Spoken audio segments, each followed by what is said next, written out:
Okay. Now, all right. So what do I do? Add people. Okay.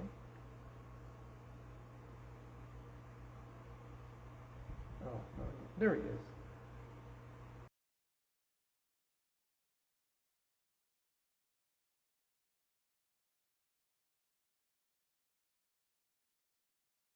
Testing, testing. 1, 2, 3. Greetings all. I sent the invite to Jeff.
Taylor, I sent you an invite.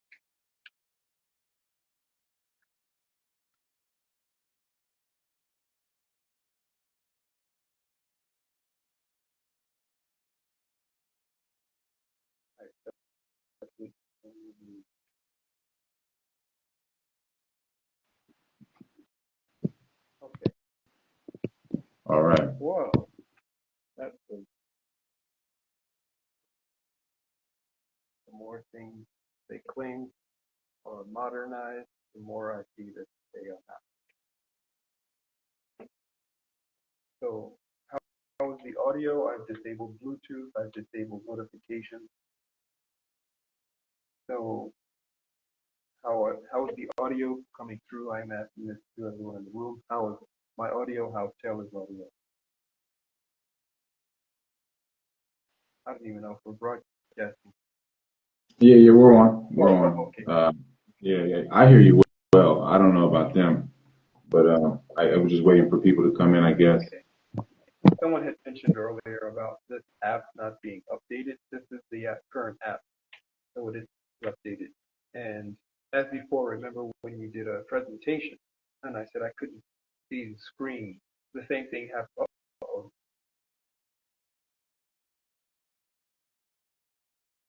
Audio is not great, but hearable. Okay. Audio. Someone said the audio is not great. I'm going to unplug the headset. See if that helps. Better.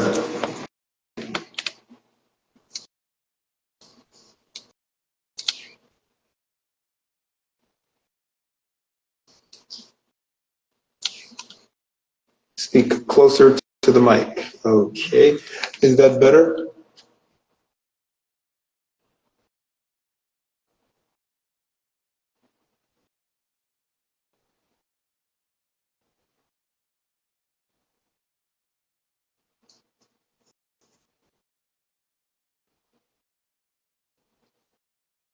Well.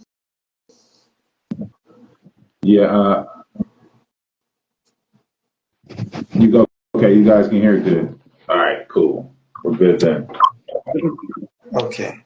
Everyone, if you ask a question or you participate, would you speak up, because I'm using the speakers of the phone and they're not the best as opposed to the headset. Okay. All right. So welcome everybody.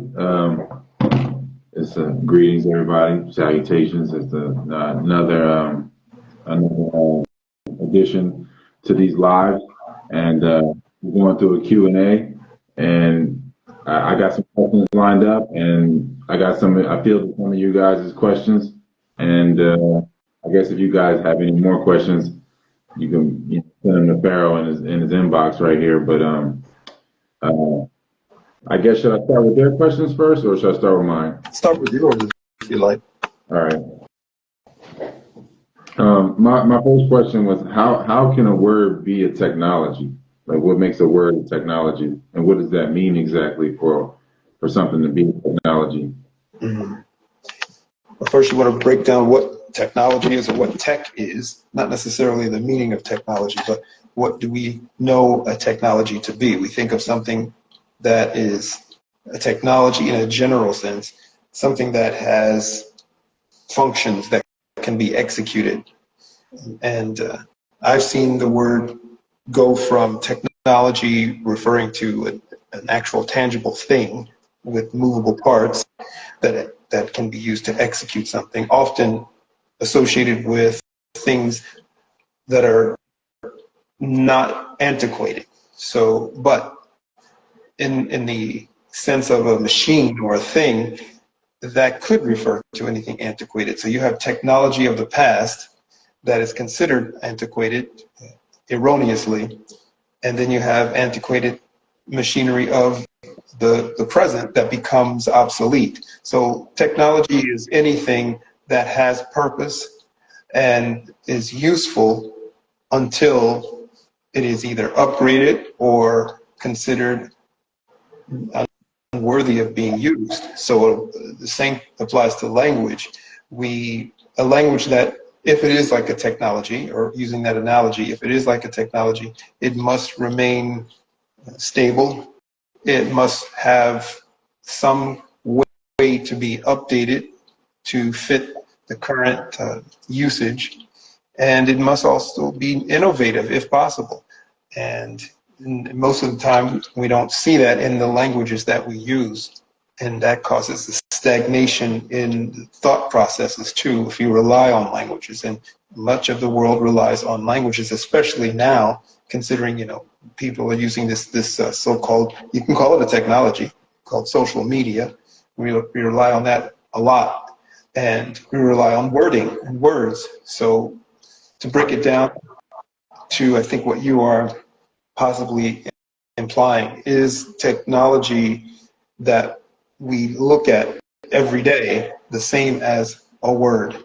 A word can become like a technology, or like something that has potential to change something in the real world. And a word is in the real world when it is written, but it's also in the real world when it is spoken. And if you want to take that leap, it's also in the real world when it is thought of. So it's a multi-purpose, multi-level technology.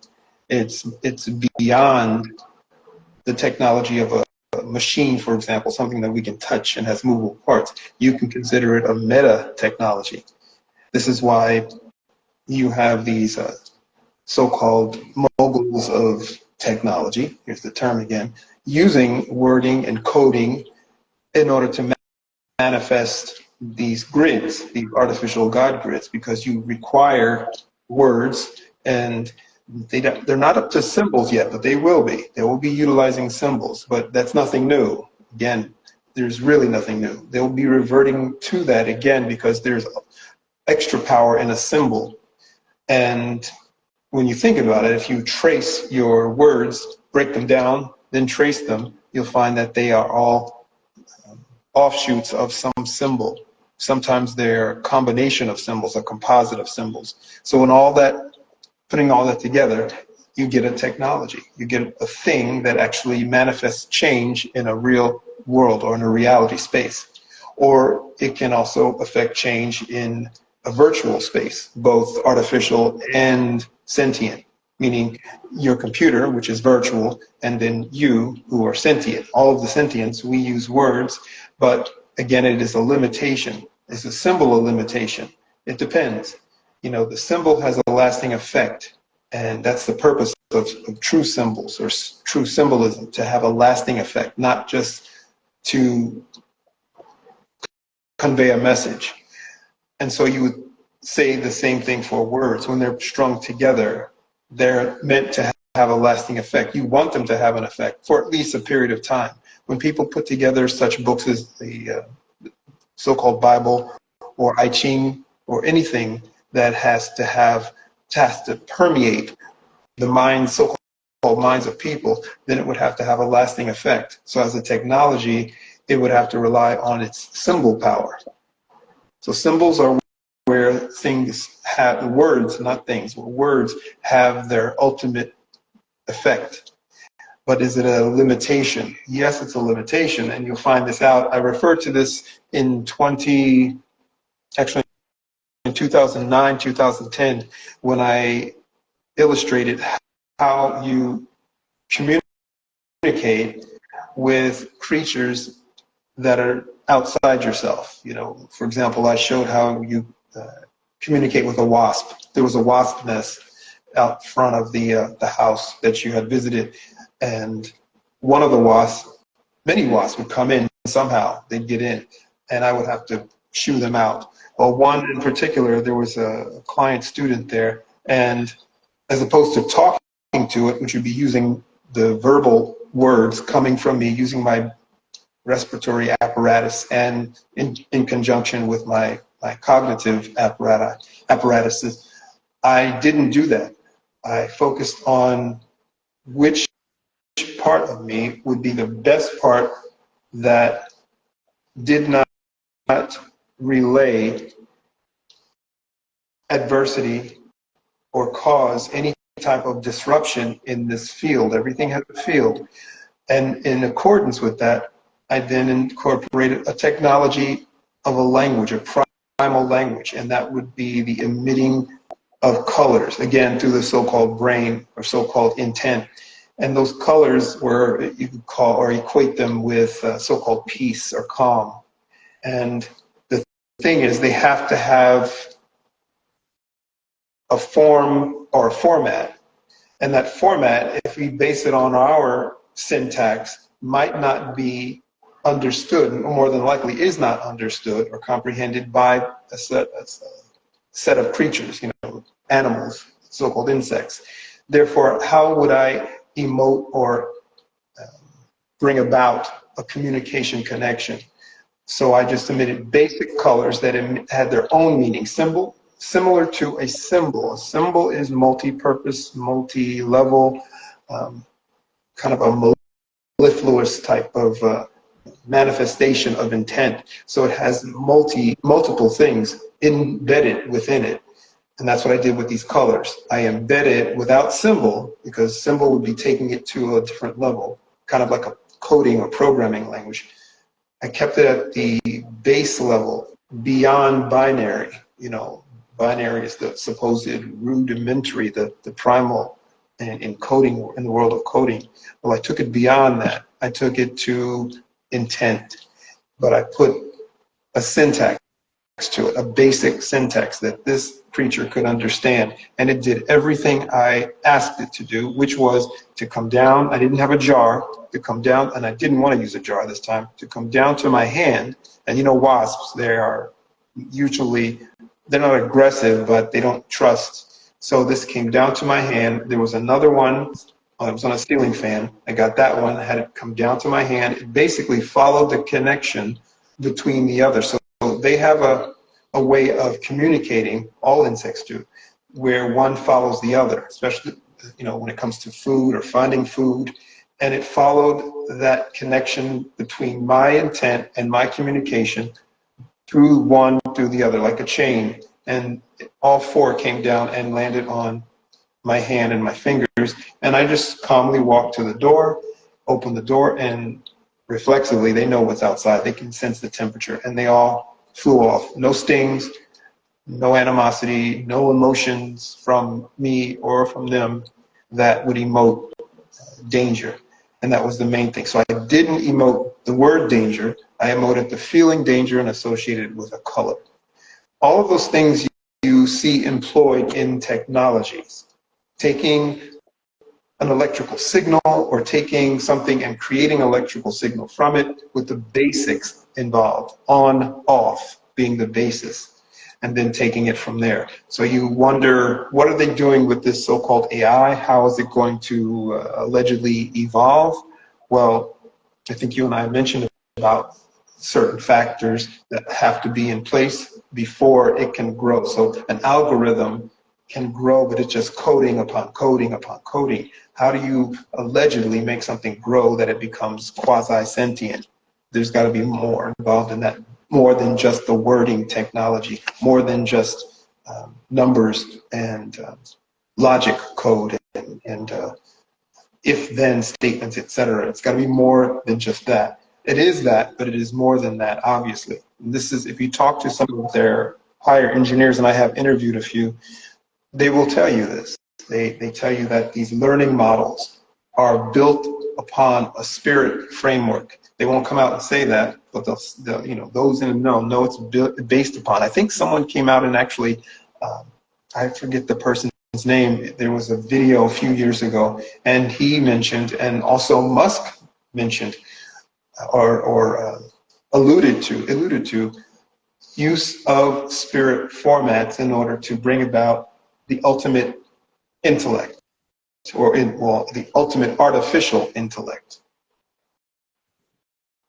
So you need to create an environment, and you need to have a power source that can keep that thing going, keep replicating or keep expanding. Yeah, so when it comes to like I guess if we're gonna go like that a little bit, when it comes into like quantum computing, I guess like from what I've read, what I've studied, and as far as that is like, well, when it comes to like I guess typical binary code and everything, when it's just like everything's on a magnetic disk or a magnetic disk, and then each they can change the magnetic structure of something to make it, if it's positive or negative, that makes it a 0 or a 1.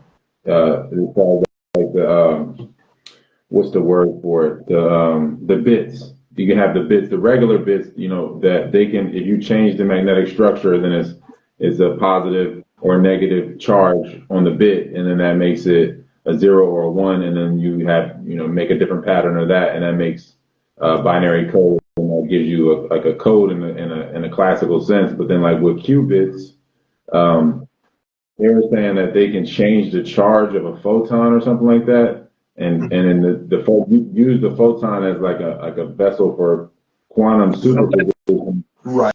Allegedly a container of light, the basic container of light. And and then so like because the photon is, I guess, kind of is in a superposition state because it's just pure light, I guess, and I don't know. I've heard they say photons oscillate and stuff like that, but I don't really know exactly how they're stuffing data into a photon, but I guess light is data regardless. Or well, this goes into your original question, and I pardon everyone and pardon to you. I don't want to overwhelm them with a lot of technical stuff. There's that word technology, but you see the example that I'm illustrating with shows how technologies are embedded with a code, and that code is based upon some form of interconnection or interconnecting, interrelating intent. And the intent normally comes from a sentient. If you want to take another leap, you can say that this is one way to put all naysayers or those who claim that there is no ultimate or higher force, power, most high, most low, higher, I am that I am, that manifested all order and disorder. This puts that to rest, because behind every single act of technology and every single act of a symbol, there is an intellect. And that intellect did not make itself. That intellect is part of a structure that most cannot conceptualize. So it didn't just haphazardly happen. As you mentioned with photons, they don't haphazardly happen. So when it comes to language itself, I remember you were talking about how like reading, you know, this is years ago. 13, 14 years ago or so, when you were talking about, you were saying like the Bible, like reading holy books objectively and how you look at it like this is all light and everything. And so I guess, is it all considered light? Is all language light? And is metamorphosis the first language? Like, my best guess would be that light has different patterns through different arrangements of photons, I guess, kind of like a code. And then that creates different geometrical shapes, and that has, I guess, a different sound or resonance that comes with that shape, and that's how we get in letters. That would be my leaps in understanding, I guess. Or so I was wondering if the Medu is the first language system, or was there was it already a light language system that just got decoded and written down, and that's what the Medu was? Like there was this ethereal light that had different shapes or structures to it, and then they were like, all right, let's decode this, and it's the Medu. Okay. Well, one thing we know, that is promoted but not necessarily known, is that the so-called Medu is, again, a multi-level, multi-formatted technology language. It is read according to, it actually embedded in it. This was not brought out by Budge. This was before him, or in any of the others who claim who are claimed to be, or said to be the so-called translators or original ones, or inventors of the so-called language of Medu, inventors of the translating system, rather. They're not. But in any case, this demonstrates or illustrates that embedded in their code is a message. And that message, when you read it, indicates that this comes from a sentient. Sentients are hierarchy. So, for example, if you look at Medu, you'll see a sentient in a form for, let's say, an agricultural function. You'll see sentience in it. Well, in order to read what is being said in those symbols or pictographs, you would follow the direction of the sentient. People would think, if they did not know this, they would say, "Oh, how childlike these fascinating drawings are." But they're not childlike at all. Maybe you could say they're childlike, but there's nothing dumb about most children. Most children are very fascinating and intelligent. It's how they become dumb after their exposure to adults.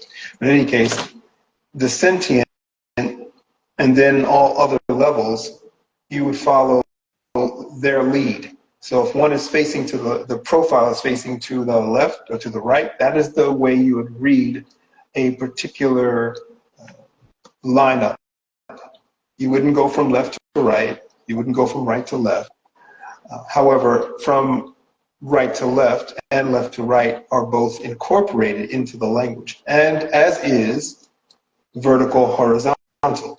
So, for example, if you're looking at a so-called cartouche, you would read it based on the first portion and the sentient's direction. So if the sentient in that, say for instance, they're facing forward, how would you read that? You would read that starting up, down. If they're facing to the left or the right, then you would go to that direction and then go forward and down, whichever way they want you to read. And each symbol, embedded in each symbol, you would find the context connection. So if I'm looking at Mandarin, modern Mandarin, for example, it's similar. Same with Japanese, it's similar. So you can look at a symbol from the Japanese lettering, and that symbol would refer to, for example, a house, because it has semblances of a house. And then when I put it with something else, now that starts to change the message, but it's all in there, it's all in one.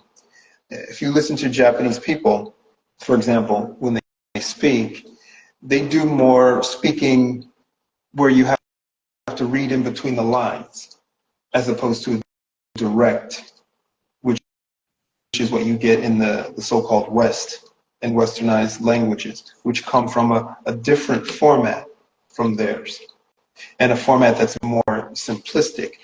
in a sense. That's why they separated Latin from other formats, Indo format, so-called Indo-Sanskrit formats. And remember, I mentioned Pali comes before Sanskrit. It's the precursor to Sanskrit, and Pali comes from a melanated people. And people don't want to mention that. That's why they don't tell you about it. And when I say melanated, I mean the so-called black, so-called Negro people. And we can go into those silly color systems later. But in any case, they had the key to unlocking these codes that came in the form of pictograms, and all nations that came out of these, they had to have the keys too. And then from those keys, then they manifested their own formats or their own languages and their own writing styles that come from a particular origin. Those keys are not presented to the public. They are kept sequestered. They don't want you to know this. This is, you can call this pre so-called Tower of Babylon. So when it comes to like something like you're saying with the metanetter and how you can read it vertically, you can read it left to right. It's kind of like math, like the way numbers are. How you could run the numbers, in either like direction as far as like whether it's on a quadrant or however you. It's like I feel like it's more like mathematical. I think from what I'm getting from what you're saying, like. So because you'll get a direction of one of the pictograms or one of the characters, and then that'll show you like, okay, this particular sentence is from right to left or from down to up or up to down, based on the structure of one of those letters or characters. And to me, it seems real mathematic. But I guess that's why like it's comedic. Right, like because it's chemistry, right? I mean, like, and chemistry is very mathematic. Because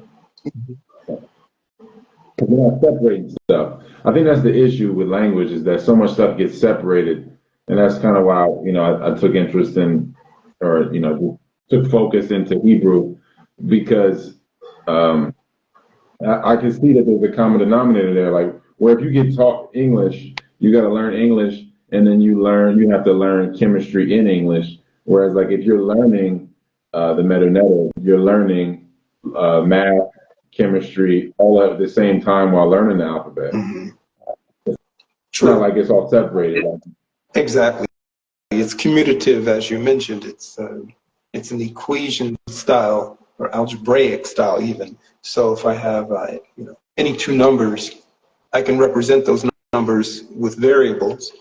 And I can make a balance of those variables as long as I can find for any factor that is unknown. So my language is always comprehended as long as I have that key, that communicative, not communicative, but a commutative key. For those who are hearing me, commutative, not communicative. I want to make sure that's clear. And so when it comes to Hebraic languages, that's similar, similar to your example of metanetter. And English is a mixture of various languages because it too is a code language. And, it's a simplistic code. It's subtle and somewhat sneaky even. People who learn it, who speak, let's say, Russian or Mandarin, for example, or Hebrew or Arabic, well, maybe not Arabic, but Hebrew, they find it a lot easier to learn English than an English speaker finds it to learn their languages. So you have to wonder what's going on with the brain and the learning, the absorbing faculties when you learn English. What has to be done to your brain to manifest that learning style?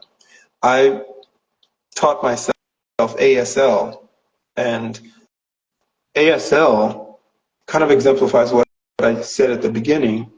I can walk into a restaurant in France, and if there's someone there who also speaks ASL, we can understand each other. This goes beyond Farsi, and or what is not Farsi? What is the other one that they allege was supposed to be the universal tongue.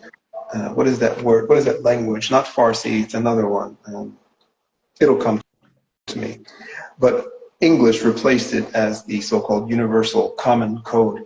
Well, before English and before Esperanto and all those others, before all of that, there was ASL. And ASL is, well, it's not just ASL. It's whatever it is in the nation that it is originating from. But in the US, it's called ASL. And I think in maybe Canada, it might be ASL as well. And I'm referring to sign language. Yeah. Yeah. Man, like when it comes to language like that, I just feel like a lot gets lost. You know, when I was looking at like Semitic and Demotic scripts, like cursive Hebrew, cursive metanetter, and the classical scripts of metanetter, it really doesn't look much different.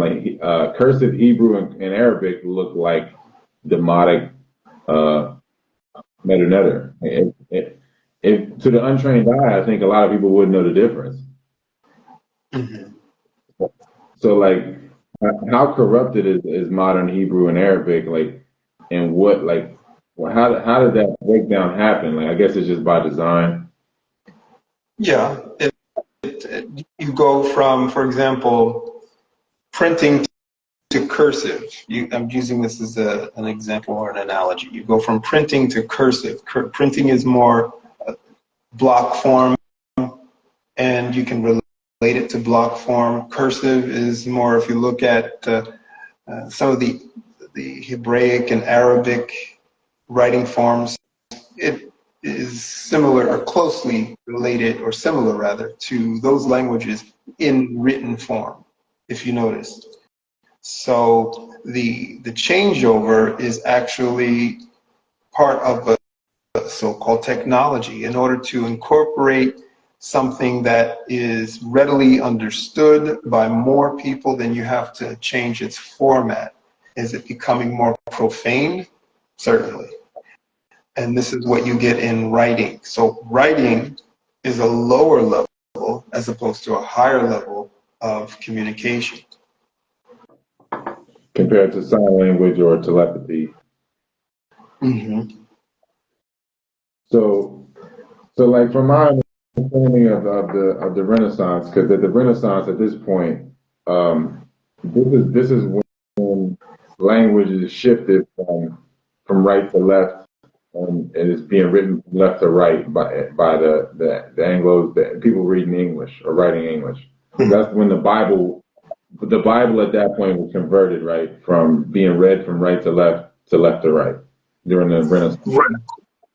Correct. According to the tale or history, it went from, let's say, Akkadian style Hebrew. Accordingly, you know, these are just the proponents of the fashionable history, and then from there to Greeks, then from Greeks to Latin, and then from Latin to Germanic, etc., etc. So some have associated this with the captivity and the connection to captivity and the influence of the captor on the so-called children or people of Yisrael or Yeshurun. There might be some significance to it, or actually truth to that. But for the most part, what it shows is that the messages have a universal appeal. And those that received the message or found the message or perhaps learned it through study took the message to their people in their language. And I'm not referring to it in an apostolic sense. I'm referring to it in the sense of the way you might want to go to school in Spain. And you're now in Spain, but you're not from there, and you learn certain things about the culture, and you take that back with you. If we take it in that, or look at it rather, in that regard, the world becomes a different place. It doesn't remain in that static, pseudo or false regard, the way we look at historic events or historical connections with us. We look at it in the sense of, if I were there then, and I had the ability to go to another place to learn a language, what would I take back with me? As opposed to the way you're presented with, let's say, just Bible scriptures. You're presented a false scenario. People took the language of Hebrew and then changed it to Greek. What was their motivation? What incentive did they have to do that? This is where, people try to give credence to the so-called New Testament. They're saying that it went into different languages because of the effect and the reach of this person they call Jesus. Some call Son of God, some call Prophet, et cetera, et cetera. Some say it doesn't exist at all, but they're saying that's how it spread. But that's the spread of Christianity. It has nothing to do with the spread of the laws in general. So were they was the Tanakh just a tag along and it was included? No. So something doesn't add up with the way you're presented so-called historical connections.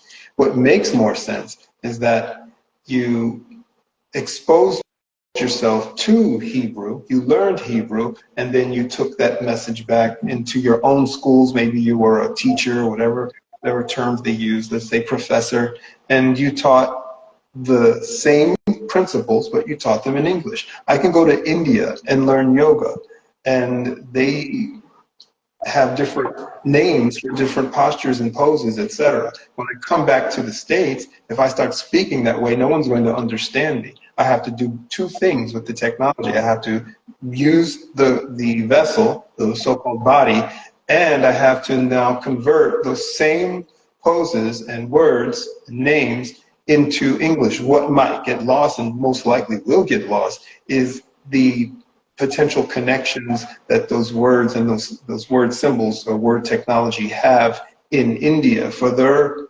cultures. And so you lose all of that once you start transliterating and translating. You don't lose all of it, but many things you do lose, and you gain some things because the person who is now speaking to their own audience, they might add some things or convert some things because it can't be translated into their tongue or their way of thinking.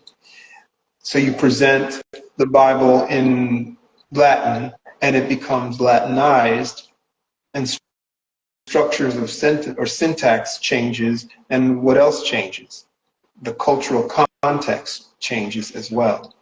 There has to be a key and a core to a technology that doesn't change, that cannot be affected. That's the danger of, or I shouldn't say danger, it's an inherent flaw, potential flaw in language that comes from symbol. It becomes diluted if it is undecipherable. So there's a degree of, you can call it a degree of decipherment. Some languages, if we look at languages from the past, they're fully deciphered, meaning that you can read them and understand them. You understand their grammar, their vocabulary, and any nuances that I was referring to before.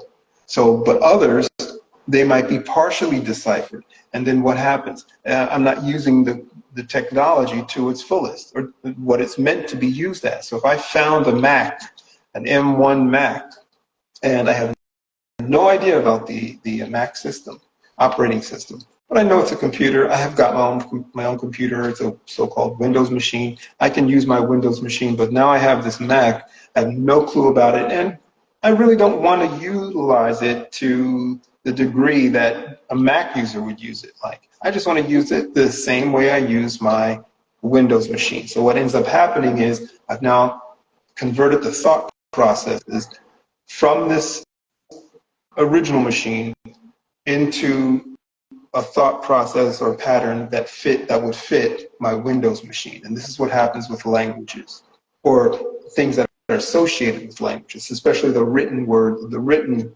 format of a language or form of a language. When we transliterate or translate things, this is what occurs. Talk to anyone from a culture and a language not your own, and I guarantee you, they will tell you that there are things that just don't translate, or words that just don't translate. And those words might be associated, and usually are associated with some nuance of their culture and their history. Yeah, no, there's plenty of words that just don't directly translate from English into, or from Hebrew into English. And I mean, I've seen that with a bunch of other languages as well. Mm-hmm. But I mean, because I feel like English has a trouble, like sometimes it's difficult for it to be actually as precise as an older language. It doesn't have that precision for certain words, for certain concepts. They're just not, you have to use a bunch of words to get that concept expressed.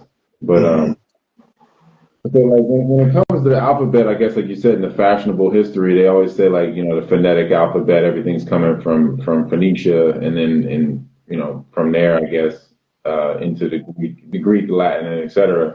But like I wanted to ask about who are the Phoenicians and what role did the Phoenician bloodlines play in shaping languages, through the Dark Ages? Because as far as I'm concerned, the Dark Ages or the Renaissance is pretty much like a conspiracy to create a fake timeline and a universal language system that keeps people to delete certain concepts to keep people in a certain frame of mind.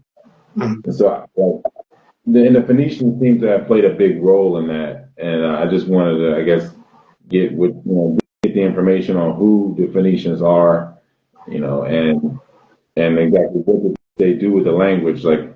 Because I've heard that's when the history got flipped once the Phoenicians got a hold of it, and that's when it started to go into the out of Africa.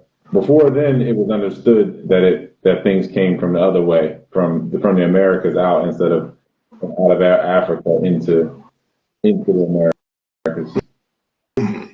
Yeah, that's again, this what you're referring to is that false setup, a false scenario that I mentioned when it comes to viewing the past and language, for example, how the language allegedly evolved or trained itself or had been trained to change and fit a particular nation or a particular people. We look at it as something that only got to other people based on profits, when in actuality that's not the case. This is it more than likely transferred or became a traded technology through students. People coming to universities, or what we would say are universities if we were there then, or they were here today, we call them universities. So no differently than today, where someone decides to go to a different state or a different country to go to school. And this is how we transmitted and exchanged information and knowledge. It didn't have to be based on any, if you did it through the model that you presented, it wouldn't even make sense, and most of that information would not have spread. And when it comes to the Phoenicians, for example, you can say that they are allegedly the ones responsible for the so-called alphabet system. And you look in the term alphabet, kind of gives you a clue, or the word alphabet. You have alpha, aleph. Bet. Exactly, aleph, bet. So you're getting the clue in the actual word and symbol, and then of course you can make the association, and that's not an accident by any chance. So they also shortened a symbol system into a mix of things. I think they had we have allegedly 26 letters. I think they had 22 letters. And from those 22 letters, they were able to manifest the cuneiform and, all the other so-called systems that we use today and have been used throughout history, at least for certain groups, So it was a mixture. It's a Canaanite Shemitic language family, which is, they say, closely related to Hebrew. I say it is possibly the biggest influencer on Hebrew, if not the origin point for Hebrew. Phoenician, correct. What they call Phoenician, yeah. So that would just be like And Proto-Canaan. correct. So you've got Canaanite, Shemitic, and this goes to what I had mentioned last seventh day, that the so-called empire of Edom or Rome would have been a Canaanite Shemitic mix. When you look at so-called Europe, it's been a mix. And you know that Edom is Esau, and Esau is whom? Esau is definitely Jacob's brother. Correct. And Jacob is Israel. Correct. So yeah, I mean, something happened there. Like when Jacob's father died with his mother, like he had she had these two twins. She had these twins that were two nations. These two different people. What made Edom or Esau so different from Jacob? You mean physically? Like, yeah, like why did he come out like that? Like why was he? Because he's the older brother, right? Allegedly. Yeah, and so he comes. So he, I just always wanted to know, like, how does this happen? How do twin brothers vary so much? Was it the mother? Was the mother coming from a different line that was something was corrupted, or what? Like, why did Esau come out this way? Well, And the key is in the word twin, not necessarily the word, but the actual manifestation of a twin. And pardon, by the way, a disclaimer here for those who enter and exit. As I said in many podosodes, you should park your emotions at the door, wherever that door is, proverbial or ethereal, whatever, figurative. Leave them there, because this interview, this conversation is mature and logical. We're not lashing out at anyone. The purpose here is truth only, and you have to sometimes or often uncover a lot, and it might hurt, it might offend, but that's just your emotions. You want to be able to see through that so that you can formulate your own mind and ask questions at the same time. Another purpose being undoing the damage that was done by your input. I'll just put it that way, simplistically, by the input that you have received and the input that you have taken on readily without question. So with that in mind, emotions, leave them out. Pardon that. no, yeah. So they were twins. It was a different type of twins. What you're saying? They didn't. It was not exactly what we would know as a twin in the social term today. Not necessarily. When I say twin, or when they say twin, that in itself is an anomaly, but not only an anomaly, it is also a staple in many different tales of nations coming from one womb and from one father. You can look at, well, the pairing is often done in many instances. For example, Ibrahim and Lot, Romulus and Remus, Osar and Set. You see these brothers, not necessarily twins, but they're usually set as twins, and they have animosity in some form, or some external comes through. And Cain and Abel, not necessarily twins, but still brothers from allegedly same womb, and they became separate nations. But that's not mentioned too much because of the translation, etc. Over time, a lot has been lost. But you see, there's always this motif of a duality. Remember how I always say, this is not a disclaimer, this is for those who are astute. When we speak, when I speak, there's a connection with everything. So going back to Taylor's, one of his questions with regard to technology, I brought up binary. So here you have a binary. You've got on and off. You've got light and dark. Esau, and Yaqub.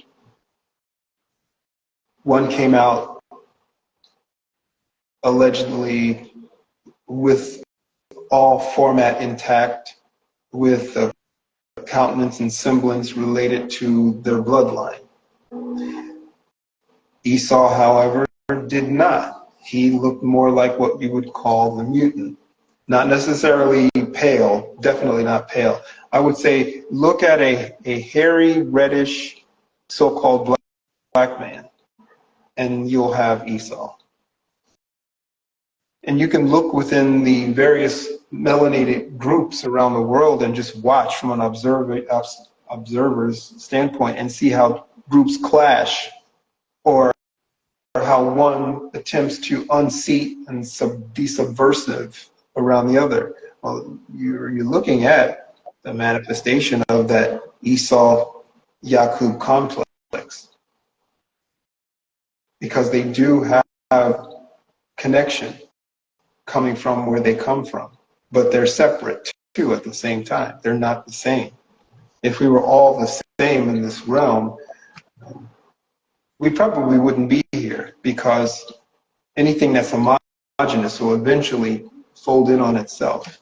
And it also shows, as I mentioned before, homogeneous groups are a sign of an invasion and an encroachment. So think about that. Anywhere in the realm where you see a larger population of one and a minimal population of an aboriginal, you're witnessing homogeneity occurring. No different than... So collapse. Correct. Pardon? Collapse is inevitable once you reach a certain threshold. I'm thinking if you go so far down that road. Look within to comprehend. If you have been overwhelmed by so-called pathogens or parasites, cancers, etc., cancerous cells, which are a perversion of the person's or sentient's own cells, what occurs? You are getting that doppelganger effect within. You're a twin in self, and one has to overcome the other in order to survive, to live.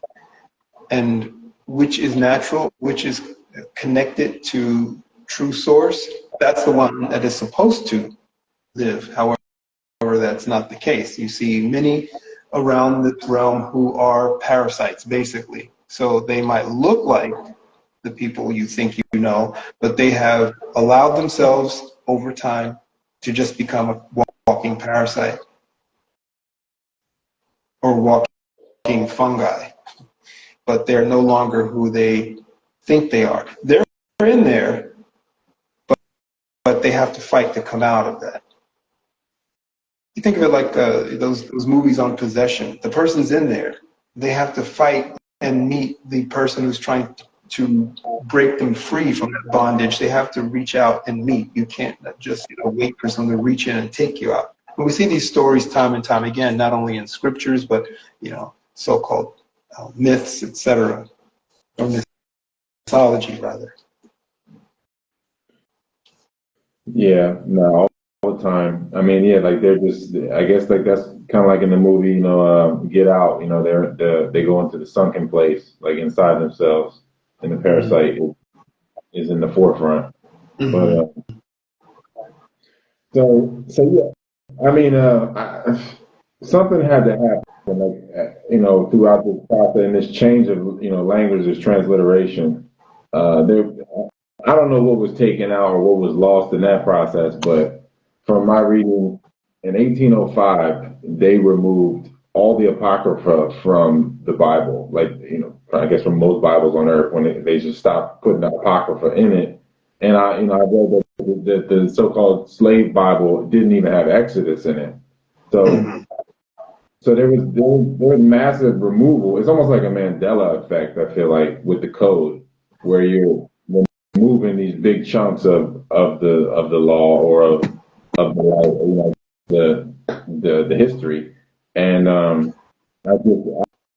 just what happened, I guess, in 1805, like it must have been a rapid transition from French Revolution, American Revolution, 1805. Then you got Louisiana Purchase and all of that around that same time, War of 1812. So much shifting is happening in this period of time, this small frame of time, really, and it's changing the perception for the next, 200 years. So or 200 plus years. So 250 years, I guess you could say. Last 250 years have been shaped by that little period of time, that little 25 to 50, or about 25 to 50 year period there. It shifted the whole perception of the realm, and I just I guess what was that really about? What was really happening in 1805, and through 1812, the War of 1812 and stuff, and the Barbary Wars and things like that. There had to be a massive shift happening throughout the whole realm for that type of atrocity really to happen, for that type of removal of knowledge. Mm-hmm. If you go by the historic accounts, then you're missing a lot. As you know, you should always question and definitely question what is put out for consumption, the thing they call history. When I say they, I'm referring to primarily academia. And you're supposed to swallow that information, take it on, and keep it in you as truth. Well, first of all, we are a remnant referring to a past that most did not witness firsthand. Therefore, this becomes hearsay. One thing is known is that there's a convergence and a change that occurs, a massive overhaul. And we see that throughout particular periods, but there is a timing effect, there's a pattern to it. These are not haphazard occurrences. So let's look at those dates and go back 70 or 700 and go forward 70 and 700. We're still within the 700. So all those in the 700, they're in that limbo phase, that limbo period where most things have to be looked upon through the eyes of conjecture, speculation, or you have to take that extra effort to find out more and more and more. Those who arrive around the time of these convergences, well, that's great because it's great and not so great, because those are the times of great upheaval, as well as great revelation. And then we go into the so-called age of ignorance. And we are in that, but are we coming out of it? If I'm using those model dates that you mentioned, 1805 to 1812, etc. If we are, then we are in another age of ignorance. If those dates mean nothing, then we go back further and maybe we look at it we measure it from that particular period. So we need a so-called date, and as you know, these calendars, these taxation systems, these work systems, these feudal time measuring systems are all flawed deliberately with the purpose of making you discombobulated or disheveled. You have no clue what time it is. the time you know is the time you're given. But then we are also given ways to determine certain factors. So I can look to, at least for the so-called time of day and even so-called time of season, I can look to celestial bodies. They couldn't change those. And I say they, I'm referring to all of the so-called sentients and parasites that had an effect or an influence on making those changes, from the potentates to their minion of confederates. Because Which you can only see Orion. Mhm. I think you can only see Orion in the winter. You can only see certain constellations at different seasons. Mhm.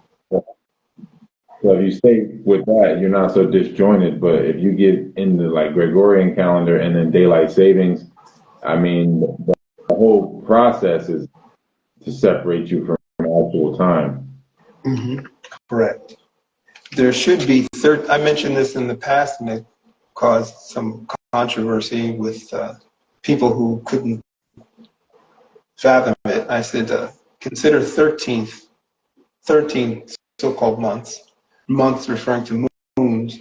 Think of 13 as opposed to 12, and know that just from the language, the words, that there has been input into the lexicon for some purpose, to serve a self-serving purpose, and it's obvious, and two reasons. Another reason is, not two reasons, but another reason, in addition to self-serving, is to maintain confusion and chaos, and also violation of logic. You see this in the so-called Latinized month system or calendar system. It's obvious, you don't have to know Latin. You could know Spanish, which allegedly is a Latinized language, and recognize, or just English. Octo is 8. When you think of octopus, you think of 8 legs. If you can count them, okay, you see what equates to so-called 8. That number is equated to a word octo. Octopus, meaning an 8-legged arthropod, so-called arthropod, in its species, so-called species. Okay, we got that. Now we have a word called October, German October, which is the 10th month. I thought an octo thing referred to the number 8. So wouldn't October be the 8th month? Wouldn't October be August? So they've thrown in the they. I don't like using the they, it's so nebulous, but who you shouldn't know, but I'll explain. I don't want to presume. The no, meaning usually clergy, which are witches, and then the potentates that serve them, had a hand in utilizing calendar systems to maintain chaos and ignorance and stupidity and stupor among the masses, which are just fodder for whatever. But you have to use upheaval and their perspective of self and their awareness of placement in the cycles of so-called time. If you have no idea where you are, and you know who you are fits in there too, then you become like a leaf in a stream. You go where the current takes you. You want to be in that stream. You have no choice in that matter when you come into this realm, but at the same time, you want to maintain your volition. Your volition is tied to your longevity. And you'll find that when they interview people who are beyond the octogenarian age, you listen to them, they sound very astute. There's something that is in them that is at least on the brink of great and greatest knowledge.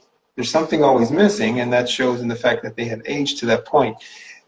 if we are to go with those that are mentioned, for example, the patriarchs of the so-called Bible, these are people that lived shy of 1,000 years, maybe by 100 years.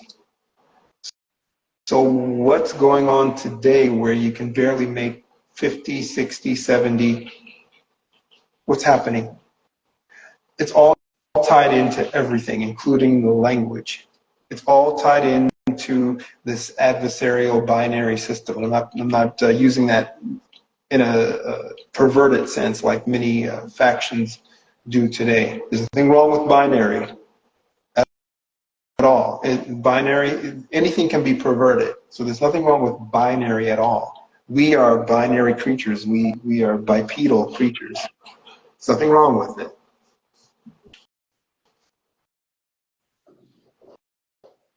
So I guess in conjunction, I guess with that time period, like I wanted to ask about the star forts. Like, what were the star forts initially used for before they were taken over? It doesn't really make sense to have 5 million built structures out in the ocean when you don't even really have a nation built yet, and you're only building them for small periods of time. It doesn't really make sense. And I wanted to ask you about Key West, because Key West supposedly at that time during the Barbary Wars became the wealthiest place on earth, but somehow the population went down. Whereas, like, Singapore became, it jumped up in wealth over the last 50, 60 years, and a lot of people moved there. It doesn't really make sense that Key West would lose population if it's the richest place on earth. And you're telling me it's because of the gold that was being taken there from the Caribbean. Because, like, what is I guess the gold?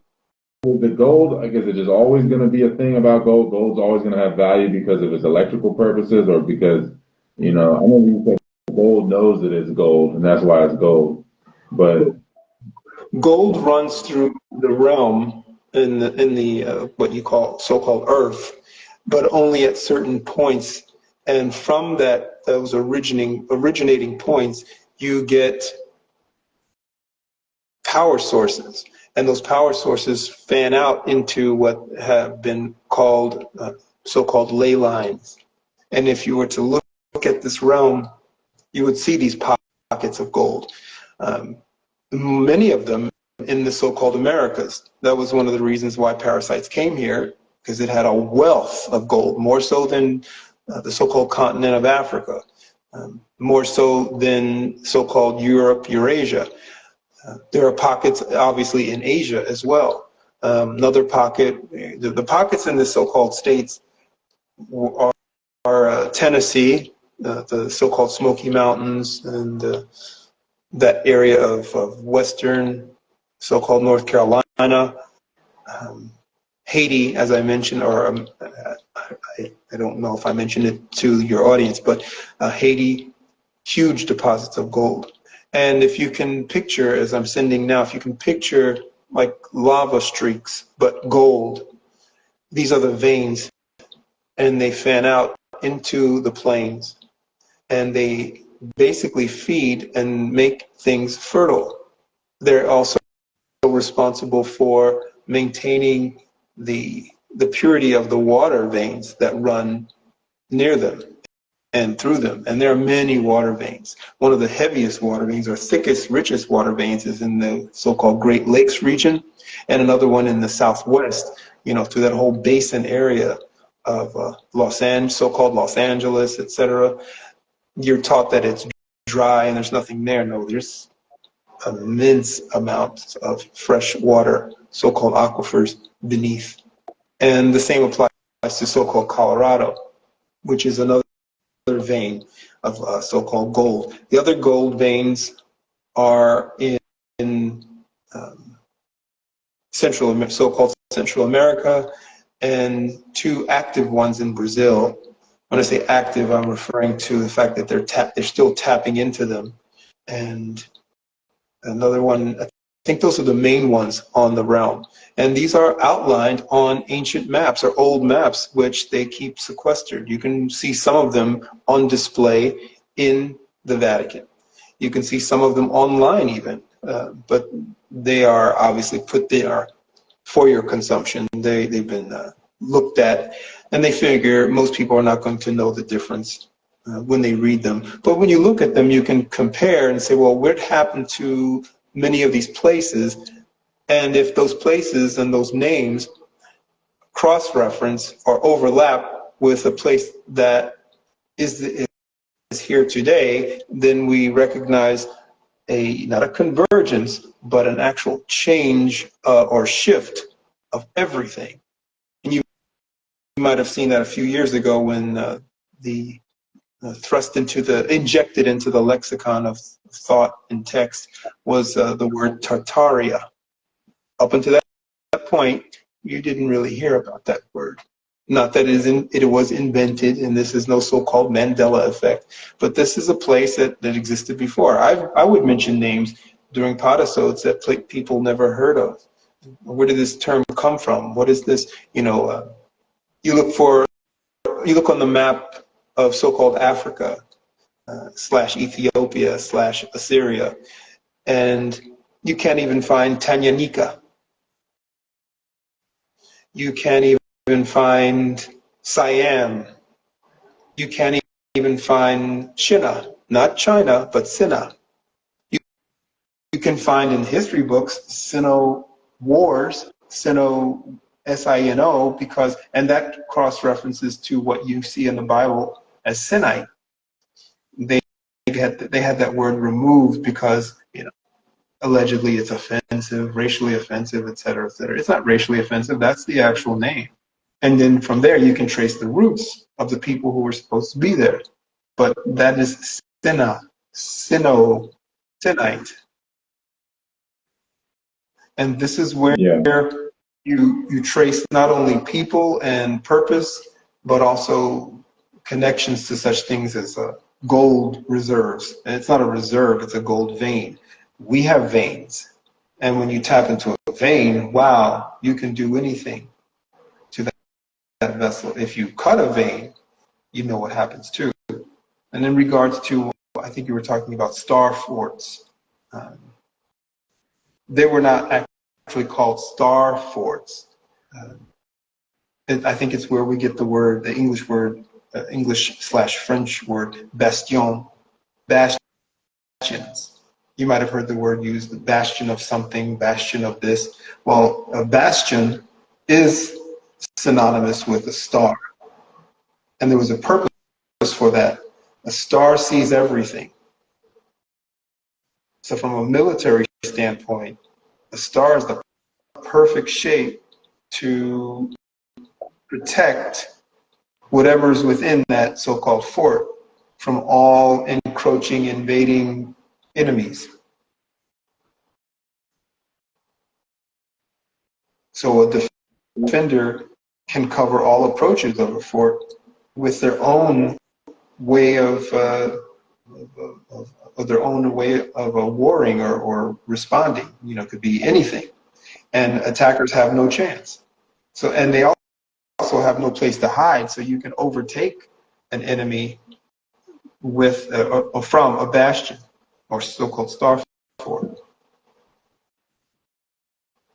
And so, like at this time, during the Barbary Wars, at this time, are the Moors being pushed out of the southeast and into Mauritania and Morocco? Like, because like you were saying, like there was the hotspot or center of commerce or time was Morocco, and then it shifted to Greenwich time, and then I guess there was a they still respect that, like the markets opening in Britain, like that's always like I guess a benchmark for every day. But when the markets open in New York, it's like and New York has all the gold. It has like 50-some% of the world's gold supposedly underneath the Fed.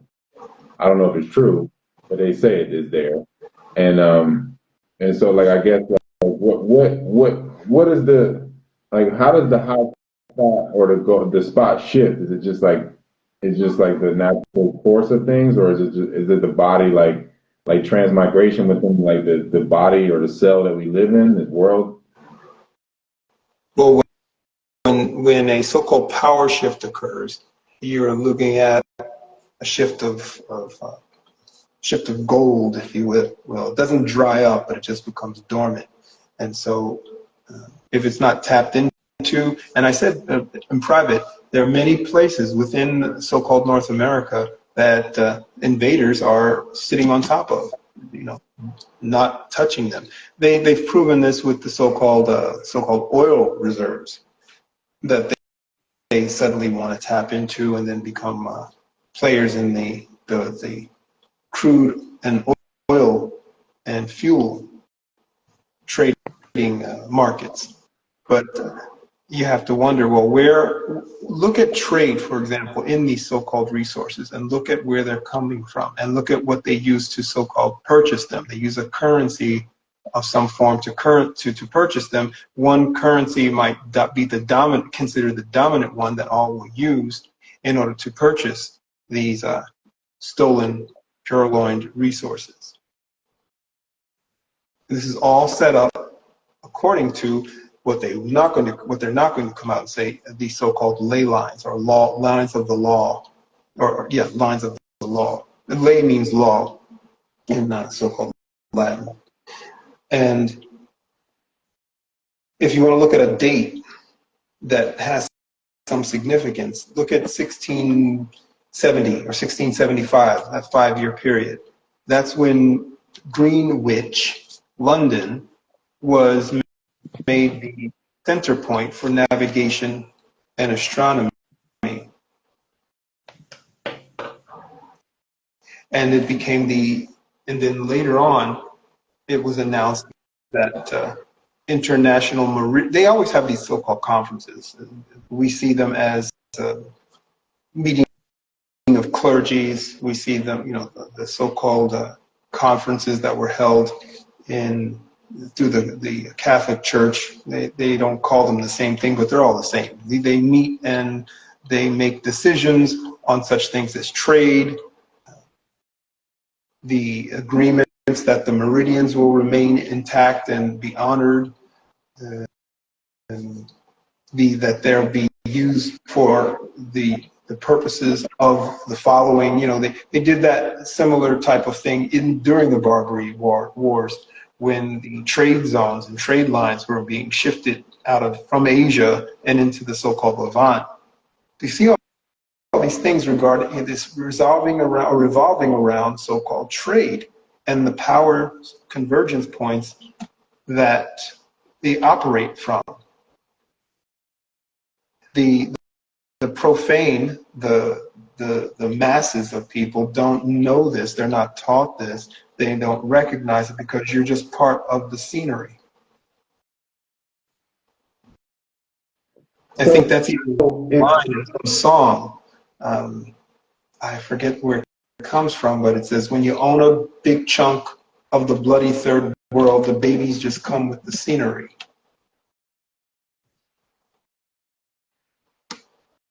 Yeah, that's a bad song. And so like I'm looking, I just looked into what you were saying as far as about 1670. Because it was saying that like I guess the Puritans had taken over and then they lost control, and King Charles took back over.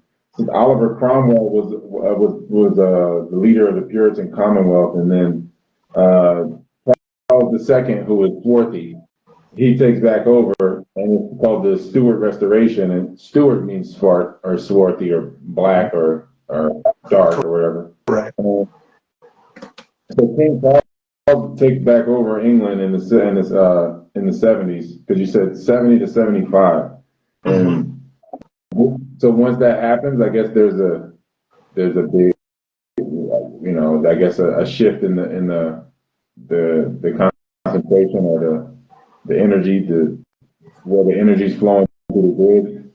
And so green witch is called green witch because of a witch.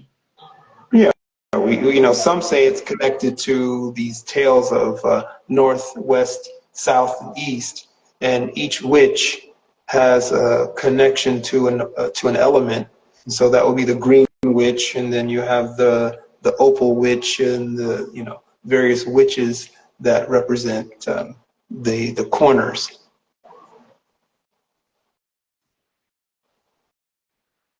This is what had been told. Well, I think you were referring to someone's question about Scotland. I think you mentioned there was a question someone sent they wanted to have us address. Yeah, so they want to know the origin of the Scots. Okay. Well, the original Scots would be so-called melanated, using the term in the sense of so-called Negroid. And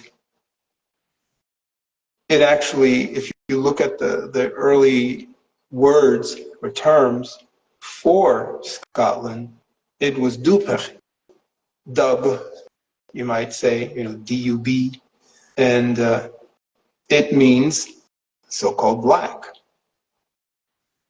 It also means, dark, melancholy, gloomy, all the words associated with dark. So, for example, Dublin means black pool, if I'm not mistaken. And Macduff,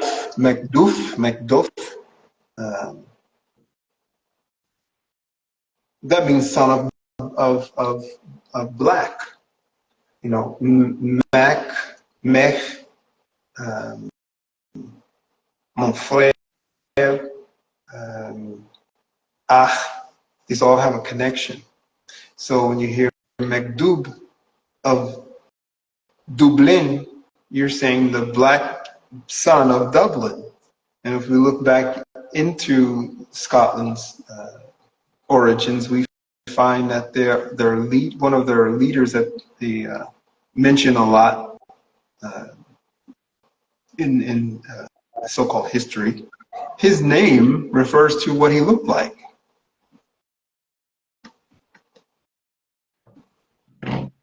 Yeah, I mean that seems to be like a lot. All the nicknames of Charles II was that he was dark too. I mean, these people like that's the whole thing with Europe. I guess the whitewash of Europe is extensive, especially through the art. Correct, and in order to some call it some in the know call it the apotheosis, the changeover, the change of hands from the dark to the light. Here we have the binary again. You see that represented in so-called DC or Washington. There's an actual, what do you call it? Not a mural, but these are done in cathedrals and dome buildings. They will put a particular type of painting, fresco, etc., on the round of the dome, and it has to, by just natural reaction, be looked upon or looked up at. And there's one in DC. It's at the Rotunda, and it features so-called George Washington accepting something. There's a changeover. He's accepting what? He's accepting the changeover from the so-called Negro Aboriginal to his group, and it's called the apotheosis of Washington. Many look at that in the profane sense, not recognizing this has something to do with that, and the so-called mainstream or conventional definition, but then they're missing the true and actual purpose of it all. The mainstream definition is saying that this person is being deified. You go from human to deity. Well, yeah, it is that. But you see other versions of that in so-called Renaissance or Renaissance artwork. The same thing with other beings. And then, of course, iconoclasm, I think that's the pronunciation, is a physical action, and it's a representation of the same thing.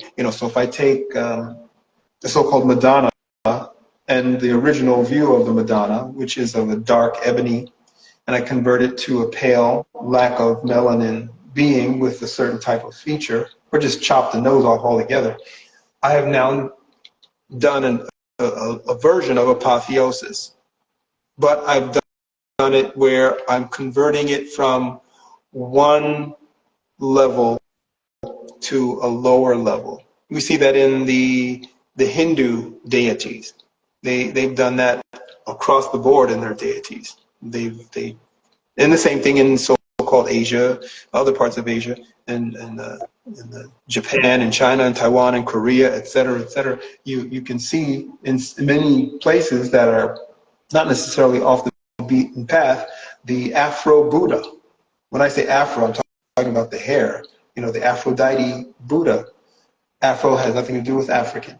And you see the spiral hair, you see the features, the cheekbones, and in most groups that are considered Yaphetic and Yaphetic Canaanite mix, they have no cheekbones, or it's either a wide face, and that's not the same thing, so the cheekbones are to the side. But if you see the so-called Negro and some of the hybrids in the form of the early so-called Native Americans, you see that same feature, not the wide hybrid of the so-called Mongol, but you see that feature in many of them, and that's it's an ancient look, it's an original look, and the cheekbones are to the front, so it's a refined face.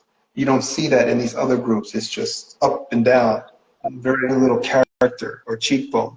And so you see that in the sculptures that come from pre-Renaissance that were left to remain, they had to basically vandalize them. So you have to wonder, well, we hear of a group called Vandals. So did they sack things and vandalize them and change them and alter them, Yeah, I mean, and form a certain type of apotheosis, meaning changing one so-called God into a God that represents them, or in other words, deifying themselves. So when we look at that apotheosis of George Washington, it's the deification of George and all that look like George. And I'm not referring to so-called King George. Mind you, his name was more than likely not George. He was named after George. And who would he be named after? He would be named after George the King. Like many people do, you know, they take on the name of something that is considered greater or a celebrity, etc. So he took on that name. And the same with the name Washington.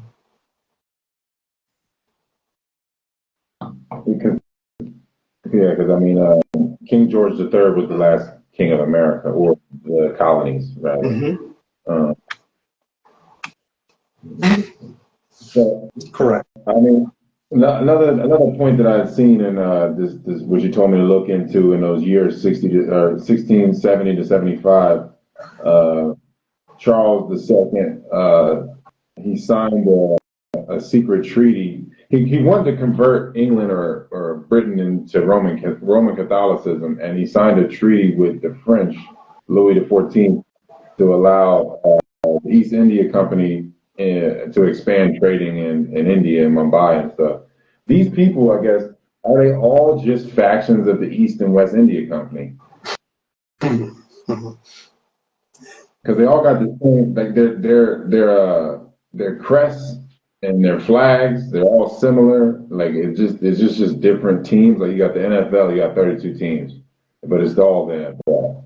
Is it the same thing with these countries? Are they just the East and West India Company? In essence, Confederates have some connection and they do business together. So what is the connection? The connection can be cousins far removed. And sometimes the setup was made by association through, again, so-called divine connection. For example, the daughter of one particular potentate or so-called monarch or whatever would be betrothed to another. And then through that, the people would have a connection. And so trade would be based on that. You open up trade based on that marriage, that union. Not necessarily a so-called bloodline that bloodlines that permeate the population. It's just the people look to that one leader, and through that leader, vicariously, they are all now connected. So that means peace between them. They can travel back and forth, no problem, no need for so-called passports, etc., because they have that connection. And these things always end up being broken anyway. Someone offends someone and such, either from the top down, usually from top down, so-called top down.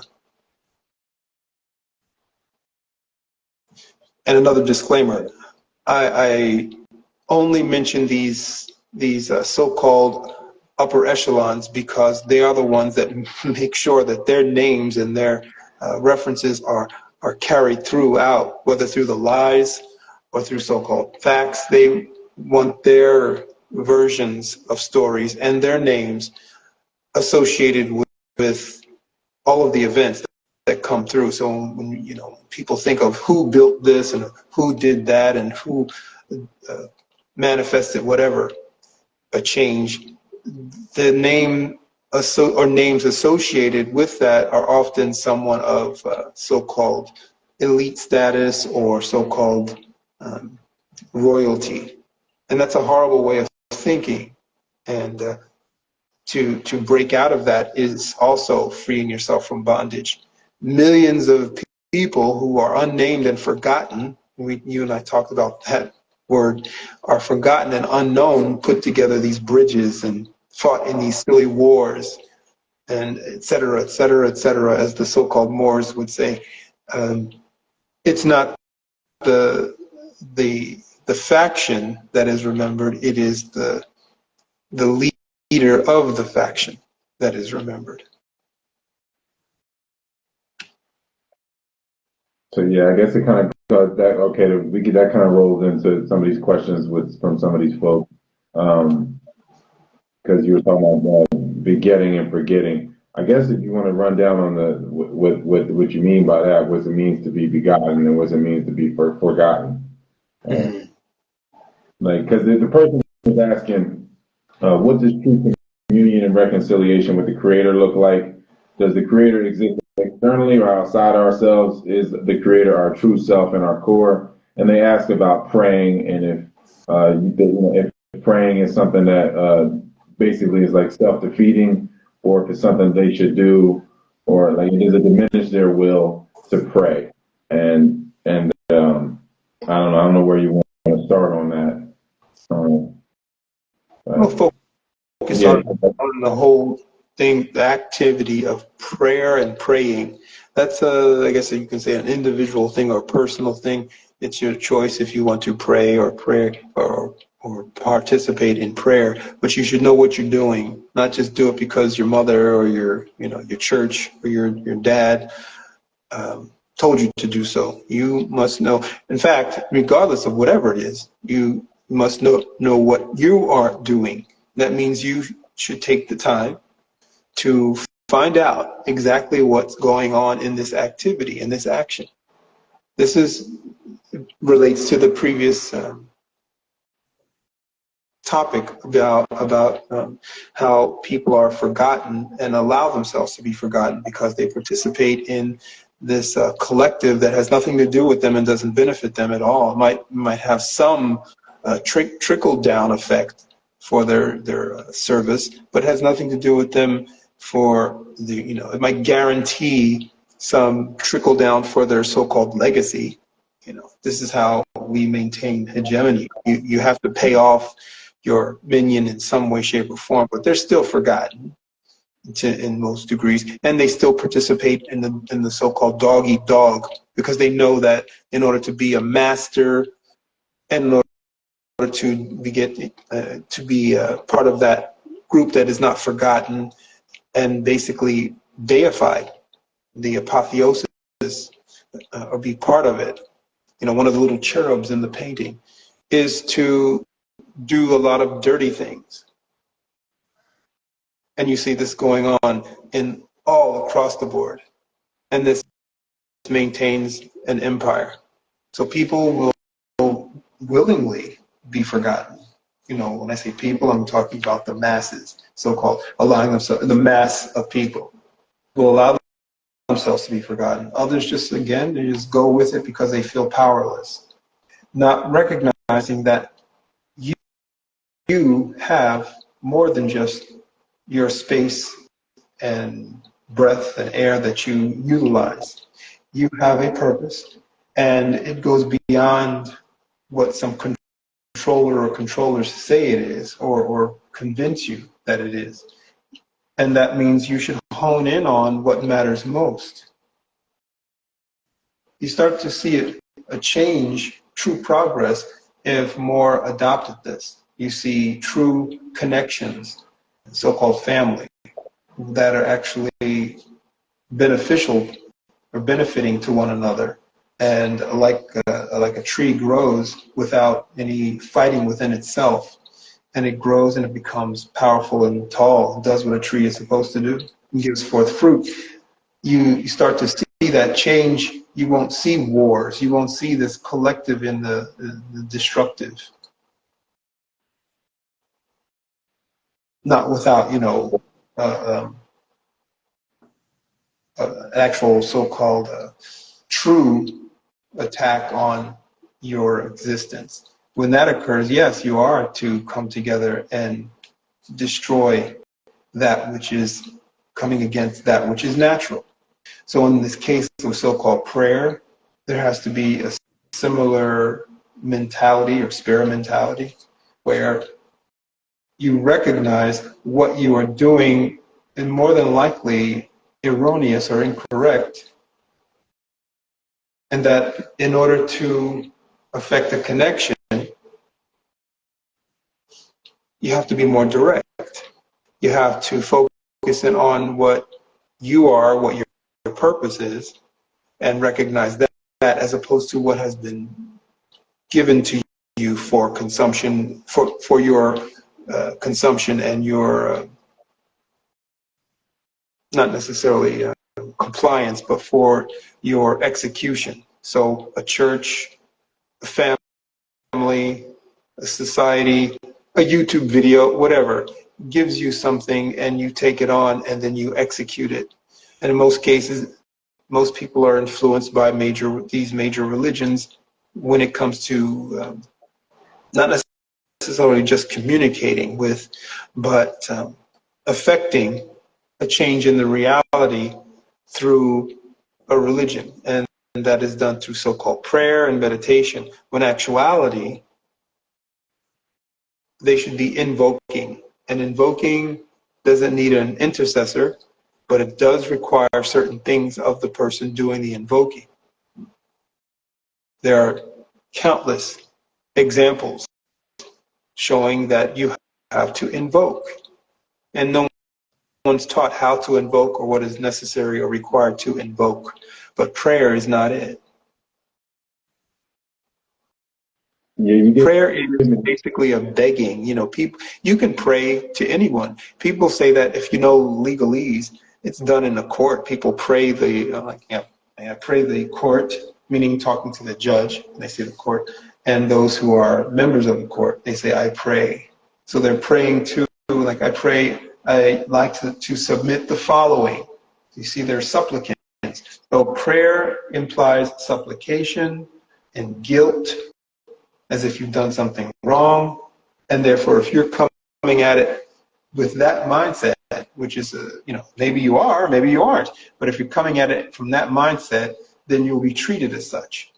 So for example, you come to an officer on the corner and you say that you've done something, but you don't say what. You're going to get treated like a so-called suspect. You'll get treated like a so-called suspect regardless. But if your actions are overt, you're going to get treated as such. So in praying, that's what prayer is about. It's about supplication and guilt and communing. But you cannot commune with something that doesn't commune with so-called people. And this could be where the creation of intercessors were crafted or designed or made, so that people could pray to someone that is given the status to act as an intercessor. So, so-called sainthood, that Christian Catholic system of sainthood, hierarchy, nepotism, sons of, daughters of. So you pray to the daughter of, you pray to the son of, in order to get your prayer across to the ultimate who could carry out something. And the others just stop right there and say, they pray to these particular so-called deities that have been made in their image. So they pray to them, again, still praying for whatever they want and need. But if you really look, and it doesn't take any, in-depth study, you'll find that invoking is what is done. It's done to this day, and there are certain groups, I shall not mention their names, but they're the upper echelons who they support and experience benefits from vicariously or directly, know how to invoke, and they get what they want in the sense of, could be victory over an enemy, constant wealth, etc. But it has to be done in a strict manner, literally. These things are hidden from everyone about how to invoke. Yeah, I guess you got to be specific about what you want. Pardon? You got to be specific in this kind of contract or this kind of agreement or exchange. Correct. You want to, in all walks of life, I guess, you need to be specific. Mm-hmm. Exactly. And going into what you had mentioned at the very beginning regarding words, Moshe or Moses was told to invoke using a certain format, but there's a lot missing there as well, as you know, because it's been translated. But he was told to invoke in order to call upon the power of. So at the burning bush, you were saying, you were telling me on the phone, Mm-hmm. you were like, that he came to the burning bush and he invoked the creator, like, what do I call you? What is your name? And he told. Yeah, yes. And so you were saying, you were telling me also, like, in these invitation moments or events, that it's usually an element as a medium, like the fire, the burning bush, or like you were saying, baptism.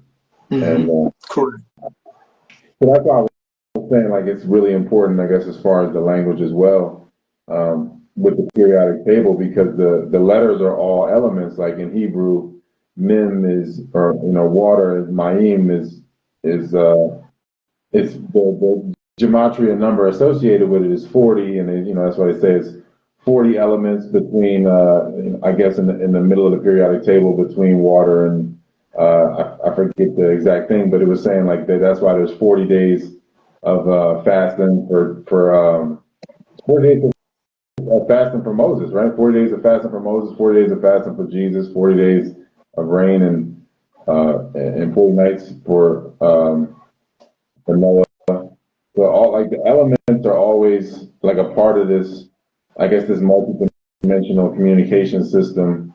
And it's like if you throw anything off, then it doesn't really get transmitted correctly, and things are forgotten. We exist within the realm of elements, and if you take apart that word if you want, you see within it ments, and you just go by. You don't have to know anything regarding word history or word connections. You hear L and you think of elevator. You hear ment, you think of mental. So to elevate, to go upward, or to go in a different direction other than lower, and then mental. So we have element. These are higher level something. I know what they are, but I'm just using something right now. But they're higher level. So we exist in elements, and in order to access these elements, you have various ways of doing so. You can manifest reactions by utilizing the elements together, but you can also do that with in the etheric realm. The so-called Philosopher's Stone is an example of that. Alchemy is an example of that. Invoking or invocation, that's an example of that. You have the fire and the thing that doesn't burn. And we can manifest that in use with the manipulation of elements. So you have the tree or the bush that didn't burn while it burned. It's explaining the elemental nature, or exactly not nature, but the elemental aspect in this realm of the creator originator. So we are an example of that within. We are fire. We are not burning, but we are able to combust in a sense and form activities and actions through the use of elements all the time, nonstop. So we are that. And I think that these symbols and signs were coming through without words to this individual, this man they call Moshe or Moses. And he's just one example, but he will be considered a convergence point of that, so we can readily grasp what was happening to him and what occurs to us, or what could occur to us when we invoke. But it was told to him to invoke for a particular purpose. Is it for everyone to invoke? Obviously not. But for those who can, they are to know how to do it correctly. Prayer, I guess, would be for those who are to pray. What is meditation? Meditation is taking certain elements, solids, and combining them with ethereal and manifesting a physical change, whether that be relaxation or whatever, projection, etc., all done through this so-called activity called meditation. What happens in digestion? Conversion of elements using elements for the purpose of manifesting what is necessary for this grand vessel called a body. Some call it body. So we see the examples right there where you just don't connect them. People in the activities of a day, that so-called day, do not see because of the distraction, and the distractions are great. Yeah, and so like when it comes to being begotten and forgotten, what I guess my whole thing is like my personal experience was that I felt like I was more so like a stepchild of the originator, and so that I was never even I wouldn't even be like if I could somehow meet God, I would, we wouldn't recognize each other because he don't know me, I don't know him. It's like I'm a step kid, because it's like I wasn't begotten by that line, by that seed line. So it always like I didn't know, like, man, how can I be known or made known to be able to, and I might not get in the house, but can I at least get in the vestibule or something? Can I get in the yard? How is a person forgotten, and what do they have to do to make themselves known? Mm-hmm. What do they have to do? How does a person get begotten? Is that spark being bestowed to you? Like, is the creator like, I'm giving you can now create yourself? Is it like that? Like I've given you this, now you can create yourself, and then you can, if you forget yourself, then it's like I can't help you, I can't remember you for you, type of thing. We talked about this privately regarding forgetting, and I mentioned this a few moments earlier. Ancestors are forgotten, And in that realm of the forgotten, I'm sure if there's any so-called consciousness, there'd be a fight or a struggle to be begotten once more. So ancestors from that context or point of view would not be your friend. They would be vying for place in the realm of the paradox, the combination of that which is and that which is not, the fire and the thing that doesn't burn at the same time. So we are that, but you're part of a fabric. Doesn't mean that you're part of a fabric that doesn't belong. Take, for example, so-called genetically modified organisms. They're taking from the fabric in order to manifest something that wasn't supposed to be based on the original maker's viewpoint of it all. However, innovation is part of growth, and we've experienced that through cultivation. But is cultivation a natural offshoot of, or natural progression in being? We have taste buds. We have, and not only taste buds, we have metabolisms. We have parts of us that can be damaged by something that hasn't been cultivated. So in order to ingest from this realm, we had to change things that were not digestible and make them digestible, edible. But didn't stop there, obviously, because then it became perverted, allegedly, the days of Noah.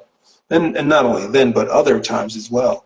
And then, of course, today. So you look at the so-called scriptures, and you compare it to today. He was battling Syngenta and Bayer and et cetera, and ADM. He was battling companies and transgenic modification. He was in a realm that was polluted. You probably couldn't breathe clearly. You couldn't drink clearly, cleanly of the water that used to flow naturally, and you couldn't eat from the foods that were there because they were tainted and animals were tainted. Isn't that what these companies, the alleged companies and so-called research facilities are doing with that which we consider to be natural? So, a seed can become corrupt just through the element, so-called air or water, or direct grafting. The water can become contaminated and defiled, impure, the same way, through air, through other elements, or direct effect, direct connect. So it's almost like a reverse, it's like an invocation for the wickedness or for the inversion of the creator, originator, to tamper with the elements in those ways. The invocation has to be from those who want this to stop, and then that power will be brought in to the realm to stop it all. But until then, it will continue.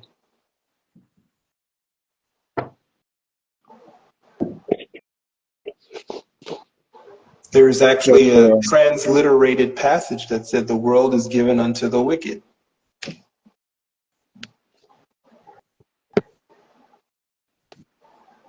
And this is the nature of people becoming decadent and prideful.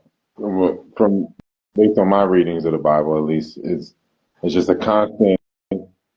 People they get the what they say they get high, they're living off their laurels. They get high on it. They consistently get to a point of just vanity and pride and laziness, and then they get taken over by people that are created by or allowed to be existing by, because the creator's like, I have to use something to knock them off their perch. And then I guess then it reaches a gross negligence by the mutants that are being used to where now it's like they have to get knocked down too, and then everything starts back over.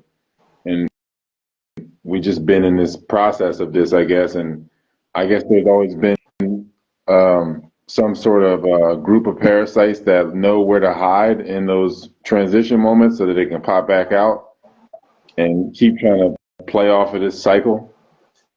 Well, when you, for example, using that reference, when you fast, cleanse, purge, you must also rid yourself of those egregious parasites that know and do hide in fissures, other places around you, or just mimic and remain in areas where you're not able to reach because of fat blockers, I call them. So that would be areas of the brain, and that's, you know, around the face. So those are areas that parasites that know better. And then, of course, in the colon and the intestinal tract and fissures that most people don't reach. And when they do, you're dealing with primarily just the worms and the larvae. These things evade, if you will, purging. So there's always this remnant remaining, and then they proliferate based on your activities. So your flora, your natural flora, so-called flora, your biome can destroy these through other factors that you are made with or imbued with. Because once something gets into the bloodstream, now you're dealing with another type of battle. So we take that into the realm of the so-called spiritual, soul realm, etc. Once it gets to certain realms within, now you're contending with a different so-called adversary. And we have been in these realms off and on. We're in one now. So it's on every level: physical, internal, external, and so-called ethereal. And you'd have to know how to get through each level triumphantly. And you cross these levels all the time. That's the paradox part. You know, you're living in them every day you breathe. And then, of course, you so-called retire or regenerate or re-energize, so-called sleep. Same thing. But how many know how to dream? How many know how to just basically be while you're immersed in this realm, this area that is contaminated with ancient parasites, new parasites that are proliferating externally and internally? And I guess that's the thing, like you said, if they're in the face, that's the thing with oral health, because I've heard that a lot of people that have whether it be like root canals or you know, just have bad tooth health, like that you're just a festering, like a cesspool for parasites. And it's like, because it was saying, it was some study was talking about people with cancer, like so many of them had dead teeth. Yeah, there are many ways to access the inner realm. Obviously, the mouth, the orifice, and then places that are overlooked often, even more so than the orifice. That's the eyes. The eyes bring in a lot, and the eyes are the main way for, you know, once there's a complete purge or thorough purge, internally and externally, how would something of that nature reinfest? It's through the eyes. Just because it brings back the I guess, the inner image of something, and then you go into the etheric, I guess, possession or parasite that goes on. Like, so if you see a burger sign, a Burger King sign somewhere, it's already kind of violating your mind, and now you're already thinking about a whole trajectory of events that you wouldn't have thought about. It takes that which is already within and then uses the material within to do one of two things: to manifest a key that will unlock you and make you vulnerable to the actual tertiary physical types of parasites which you pick up in the foods, etc.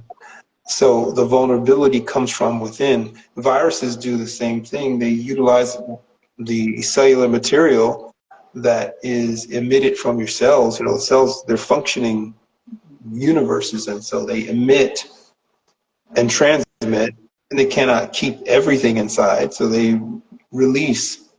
And that which they release is unnecessary, obviously, but it can be utilized, because it's material, to form another, let's say, another creature.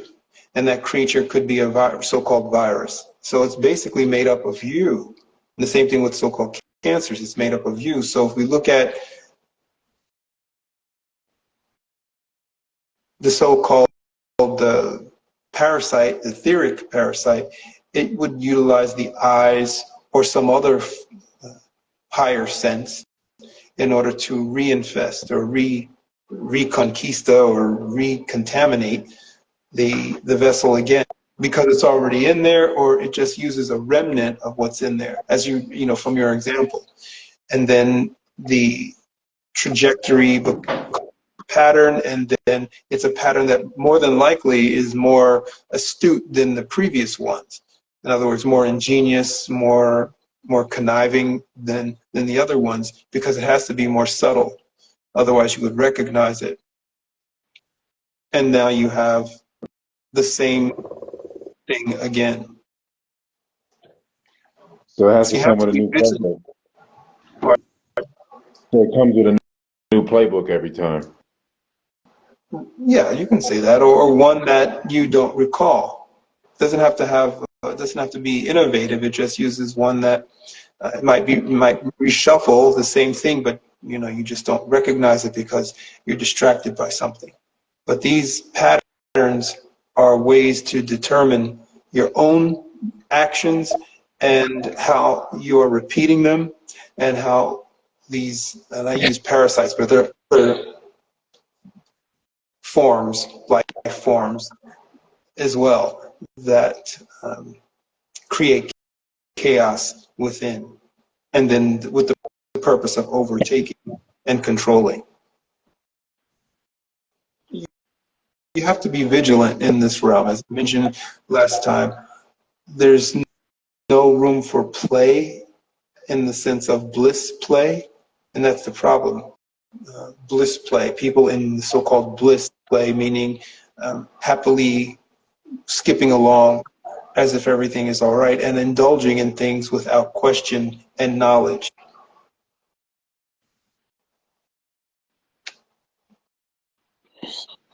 Yeah. So somebody was asking, I guess kind of like what you're saying, bliss play. Like what are the effects or the damage that comes from abusing psychedelics or something like DMT? Mm-hmm. Well, euphoria can take you to many different states, and one thing that it all the euphoric states have in common is vulnerability. Again, it's almost like the example I mentioned earlier about setting yourself up from within, kind of like getting a kid inside of your house who can fit through a crack or slide, and then having that kid unlock the front door. And then the big ones come in. So in that sense, these psychedelics, which many conventional medical professionals or practitioners endorse, and they do so, these are people with doctorates and MDs, psychiatrists, etc., and they, with all their so-called knowledge, are doing these things, making these recommendations and having their patients do these drugs without true knowledge. So they're putting people at high risk. Is a state of, similar to the state of sugar refraction. Once you ingest sugar, certain types of sugar, glucose or sucrose, for example, or fructose especially, you go into a phase that opens you up. Your shields are down. So anything within that has been waiting to get into those internal lines within yourself, and anything on the external, it now has access to you.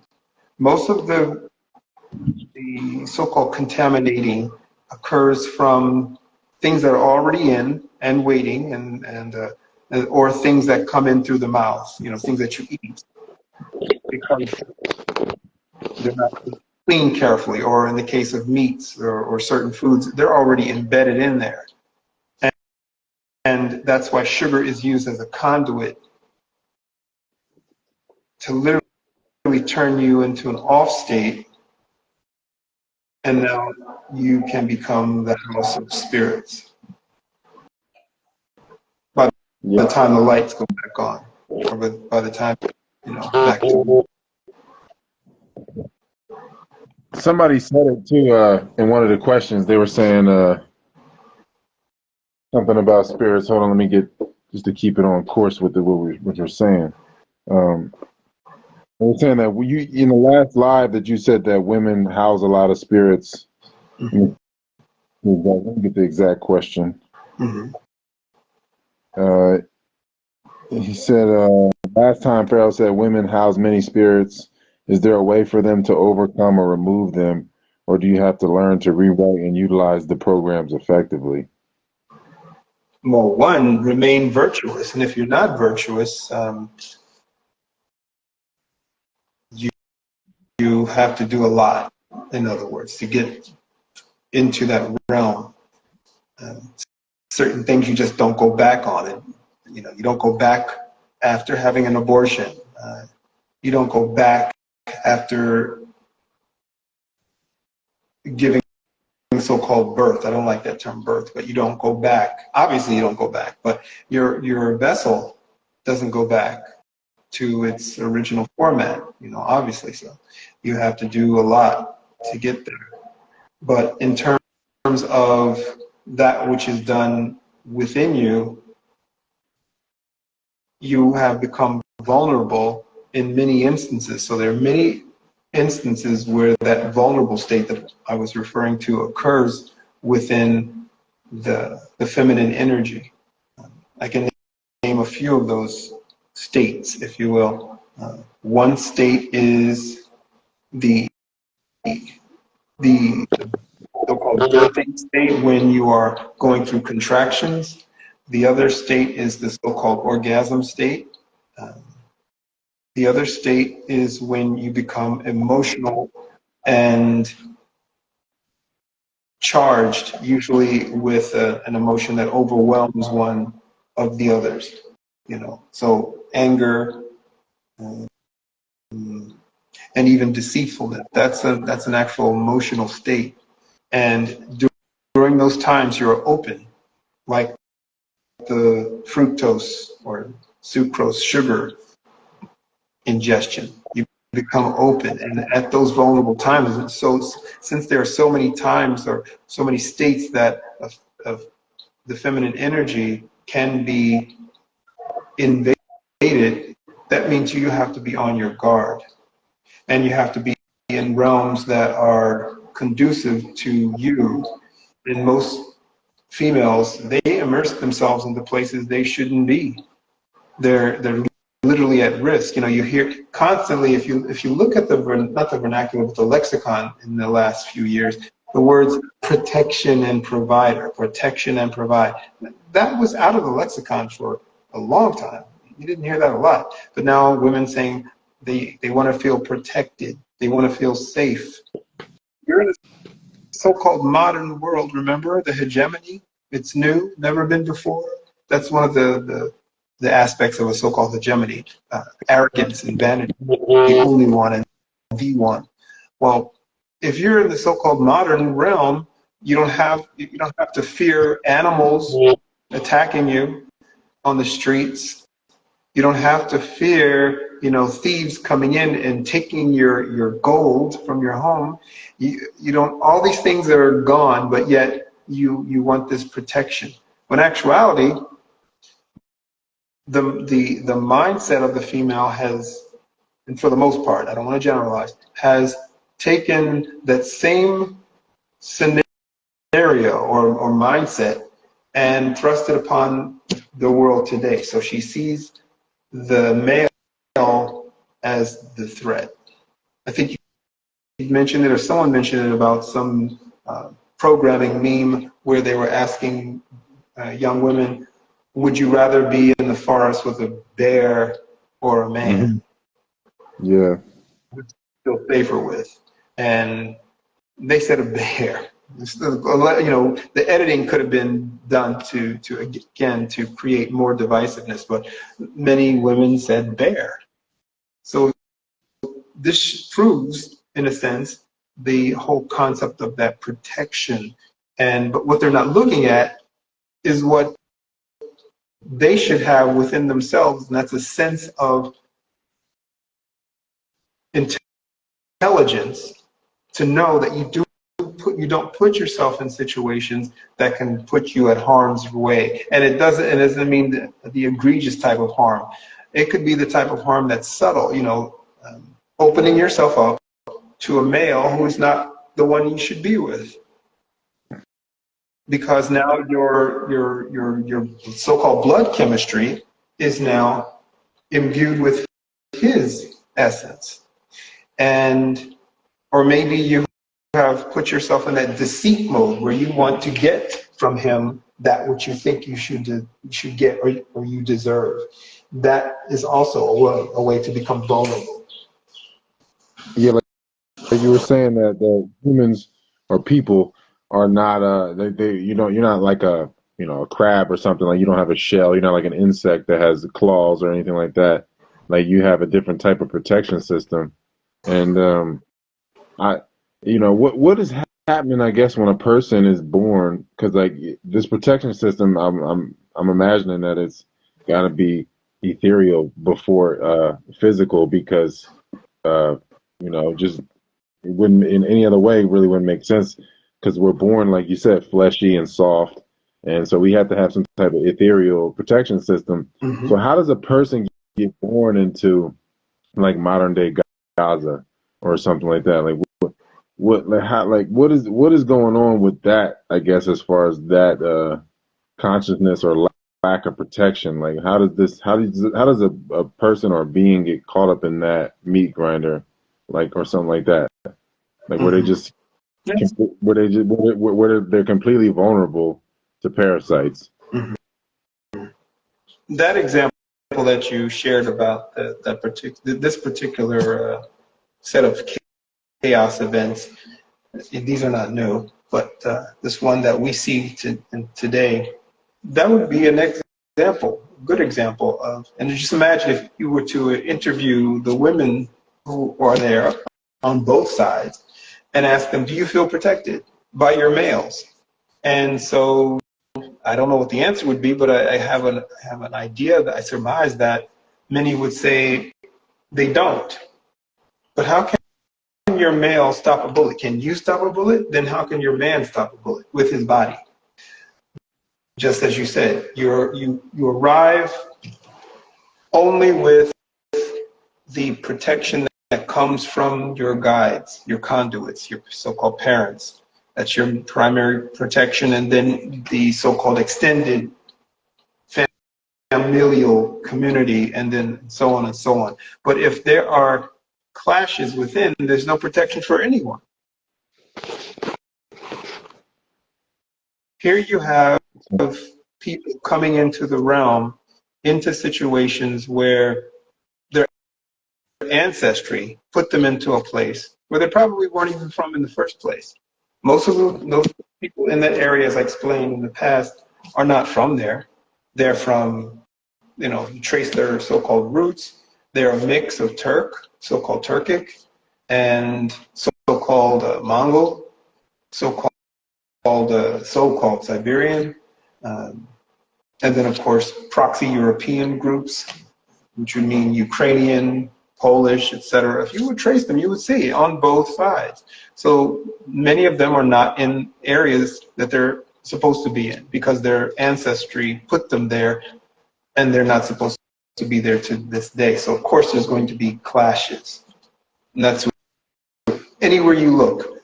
Anything that seems peaceful underneath it all is vile on the surface, and you see that in the suburbs of many different countries. I'm not going to point out anyone because everyone likes to do that. Europeans like to say, "Oh, America is disgusting. You people are horrible," and Americans might say, "Oh, Europeans are disgusting." Well, it's the pot calling the pot the pot.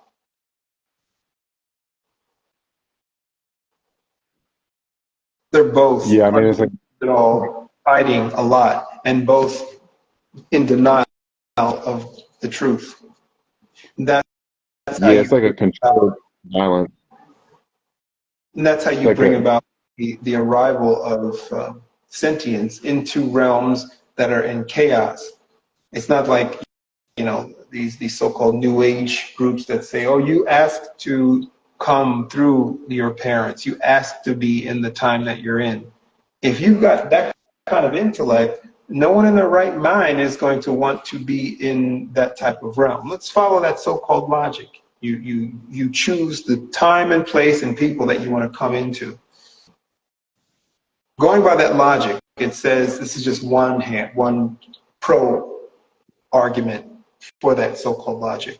Okay, you've chosen the most challenging, difficult scenario to come through because if you come through it, the highest reward is yours.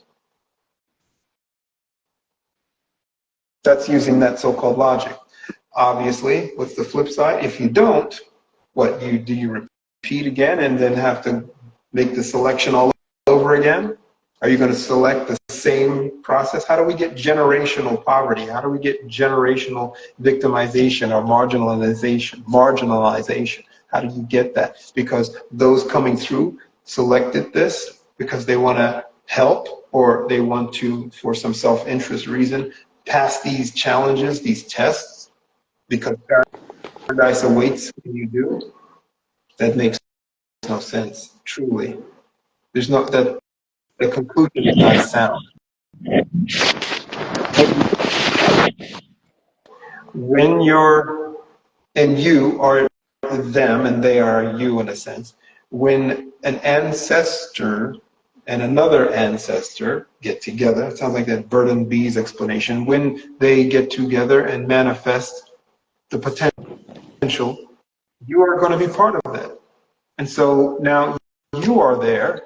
What are you going to do? Not what's in your wallet.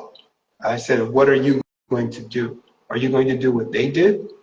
The danger of being forgotten is not knowing what they did. It's not necessarily not knowing what you allegedly did. That's the people who abide by reincarnation. But it's not even knowing what the people who came before you did. You might know what your parents did and think about it for a moment. Many don't. You might know what your grandparents did, or you know the stories that were told about them. If you look at it and then you look at the context of the so-called times that they're in, your grandparents were indulging in things that they shouldn't have been because that led to where you are now. Let's say, for instance, your great-grandparents came to the so-called Americas in 1919. So-called Red Summer. Remember that date? Did they participate in it? Did they turn a blind eye to it? Or were they too distracted to even care about it, let alone think about it?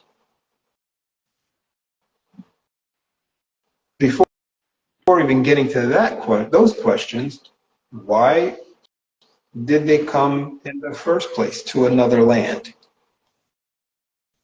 Opportunism, self-interest, duress, all of the above, as opposed to staying in the area that they were in and fighting it out and doing it in a group, obviously. And not necessarily with guns, because as you know, if all you have, that your primary so-called weapon and your primary savior is your intellect, then that is the best so-called weapon when put together and amplified with others. You can do invoking, you can manifest great things, but if you rely on the tertiary, the rudimentary, and then you're going up against a greater foe, you'll lose, and then you'll end up running, and you'll that's just the art of war. end up an immigrant. You'll end up being a parasite because you're now encroaching upon beings that were sentients that were already there. So this explains your question. This answers that question or addresses your question. So they didn't choose, those babies didn't choose to be there. Their ancestry put them there. Just like, you can say your parents put you where you are today. So if you're in the lap of luxury or if you're in poverty, turn and thank your parents. So yeah, somebody was asking basically what is the matchmaking process. I don't know if you want to forward them to a potaso that you know the number of, or to your Patreon, because they were saying like they just wanted to know like kind of like the whole cleansing process and what's the matchmaking process, and what just how to I guess combat sexual and food parasites, and what does like blood type compatibility mean if you're seeking a union, a bunch of like unification or relationship stuff or procreation, that type of stuff. I don't know if you want to just forward them to a potasode of yours, or if you want to talk more about, I guess, the navigation process when you're breaking these cycles that led you to where you are now, like you're saying.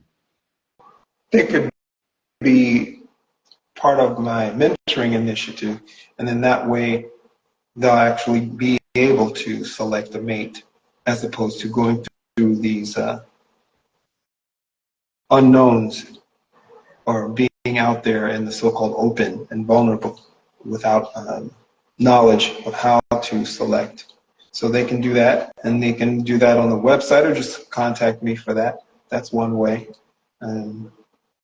And listen to potasodes of the past, and you can just do searches on those keywords that you mentioned, and these will highlight basically. They're basically highlights, because otherwise we'd be on this this broadcast, whatever it is, for hours upon end, indicating how to be wise in not only selecting of a mate, but also the procreating rituals, if you will, or act. All of that. I mentioned about blood type. You mentioned about blood type in the past, and yes, of course, those are factors. They count. They are great factors. You don't just haphazardly get involved, and we see what happens when you do that often.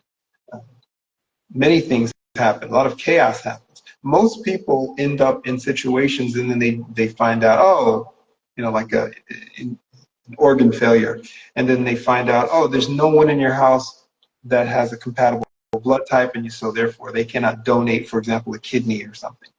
And then you wonder how you got into that realm. Well, you didn't do the math, and that's easy math to find out, and it's an easy step to take. You can determine your blood type by getting your blood type checked at a lab.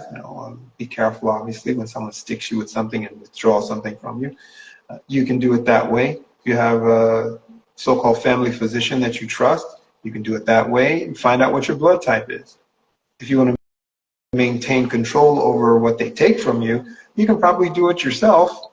You know, if you get all the kits and all the equipment to do so, you can probably do it yourself to determine that. Or you can do it without any invasion by finding out the blood type that came before you. There's actually a schematic formula that you can almost determine what you should be based on those that came before you, you know, your parents, etc. You can probably determine what you should have. And then, of course, you can look at records, so-called birth records at the hospital, or if you arrived in a hospital. If you had a so-called midwife or doula, maybe they took information as a result of what your parents submitted to a doctor or hospital. You can find out that way. But this information is important because why? You are not just two minds getting together, but you're also the flesh. They say the flesh becomes one. So you're intermingling or commingling, rather, the flesh. So why not? And then that flesh, blood is going to be utilized in order to bring forth offspring. So if you don't really care, and this is like baking a cake and you're just making some ingredients, well, go ahead. We'll know to stay away from you. This is also important. You're starting to learn how to stay away from beings who are living like beasts. And we see the beast mindset is permeating this realm. You don't want to be that beast. And if you are in that beast mode, which you see has become a popular term, so-called positive, you're not a beast. So you're violating yourself when you behave as one. When you do things to yourself as if you're a beast. Literally, true mindfulness is hard to do. I mean, it's a challenge. You must do. It is a challenge. Yeah.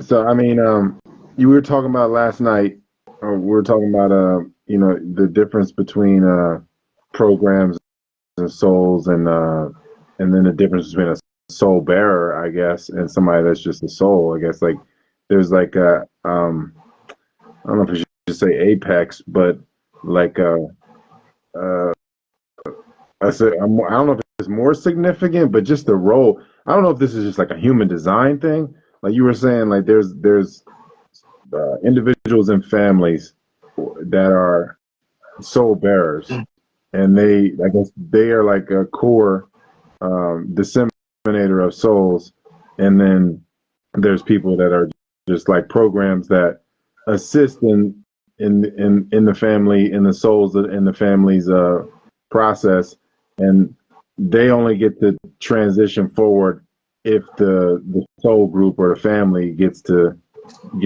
actually evolve and progress in their existence, or what have you. So like what are the traits of a soul bearer? Like I think a lot of people know like human design, and they look at like, okay, somebody's a generator, somebody's a manifesting generator, somebody's a projector or whatever. Or I don't know, like I don't know if you're familiar with that stuff, but what is the traits of someone that's a soul bearer like, and should they be with another soul bearer, or do they just kind of have like free reign? Like if with them selecting a mate, I mean. Mm-hmm. Technology, technology is an example, or should act as an example here, because when you use telecommunications, today's telecommunications, these networks, and when you use these so-called energy grids in these networks, the new setup has been to manufacture a hub. Some call it a Medusa hub, some call it a hub if it's a electrical grid, if it's telecommunication. And that hub will contain a lot of different, I'll just keep it simple, a lot of different points. And from those points, they shoot out, if you will, to all of the other connections. Think of people as someone who was a soul bearer. that would be similar to that. Remember, technology copies off of us. We don't copy off of technology. So what does that person look like? I think you would be able to determine just from being around that type of person or individual. Should they be identified? No, because that could put them at risk. That could put your entire family at risk.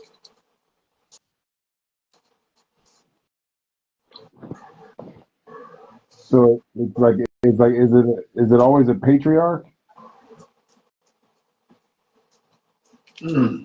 Excellent question in that regard. Usually, yes, which would make sense. But what happens if there are no patriarchs? Then you would rely on the most recent one, who was probably 6 feet under. That's the reason why the bones remain for a time. What do they remain for? Like what, I guess, what the process, like, well, how's that significant, I guess, to the person above ground? The ultimate technology, the vessel, the sentient vessel. It's more than what you think, and they want you to, the so-called innocuous they, the clergy, the this, the that, the so-called upper echelons. They'd like for you to keep that mode of non-thinking where you just think you're just this thing. You know, you've got a limited purpose, you've got a limited span, so-called lifespan, and that's it. But there's more to you than what you are contrived to believe, what you are led to believe. And you shouldn't believe in anything.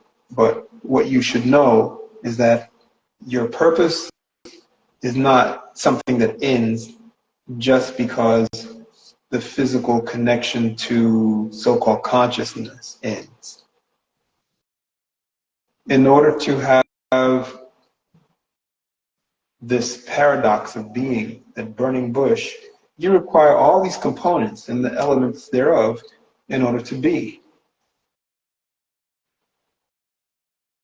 In your formation within your mother, what is coming into her temporarily has to have the proper type of vessel. If it is aborted, then where are you to go? Do you return from whence you came? Or are you thwarted and then thrust into another realm?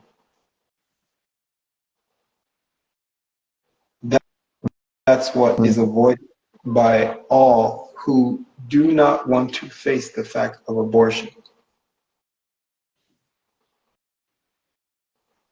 So then you'd have millions upon millions upon millions of melanated babies or beings that, or potential beings that never got to really come to fruition, that will be pushed into some other dimension.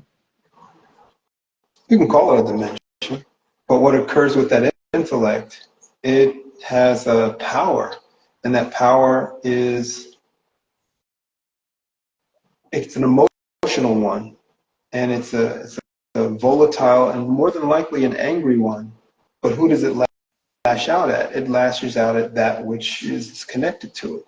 So it's perfect from the hegemonic point of view. This is a great way to maintain authority and control. So your aborted non-sentients who didn't get the chance to be are angry, and they are taking out that anger, if you will, or attempting to get into, again, this realm. And so their influence, their energetic influence, is also part of the generational relegation. But if you don't see that, and most don't, an abortion is just this act of getting rid of unwanted flesh, no soul or so-called spirit, mental, anything connected with it, because you don't see it as sentient. You don't see the nexus that you are manifesting within of elements.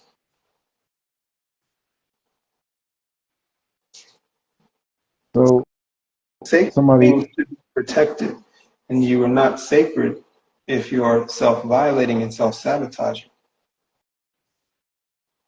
so you separate yourself from the originator. Mm-hmm. You're forgotten. Exactly. That addresses that other person's inquiry about how do you reconcile, and all these other inquiries. Many ask those questions. How do you commune with, reconcile with, connect with? Look at what's going on. If you're so-called disconnected, your answer is more than likely in what you do and what you are immersed in as a result of the actions of your forebears. This causes so-called curses, generational curses. And So when it comes to like, they have a span, by the way. Pardon, I don't want to. I had to interrupt you there. They do have a duration. Most things have a duration. So the curse will go through a duration, and once the curse is done, there's an option to jubilee out of that. But you have to know that you're there. Otherwise, it becomes a recidivist pattern, and you're just parasites all over again. so the curse of Canaan can be, well, it has a expiration date, I guess, at some point, and then they get the option to they get like a renegotiation point where they could keep it going, or they could. Well, it's not a do something. renegotiation. What ends is that connection, that you've cleaned house. But as you mentioned in a previous question, how one individual brought in contaminations or contaminants through connection with that which came before them, the toxins, the poisons that came before them, and thereby now corrupting all that came after. It is said that the wife of Lot was destroyed before she could do that.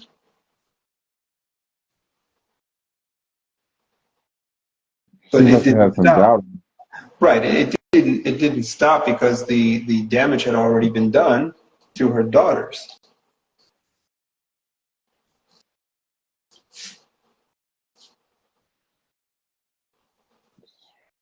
They allowed. Well, they allowed an emotion which was contaminated to affect their actions, as opposed to thinking logically and being patient. They allow fear of lack of protection, according to the so-called story, to drive their actions.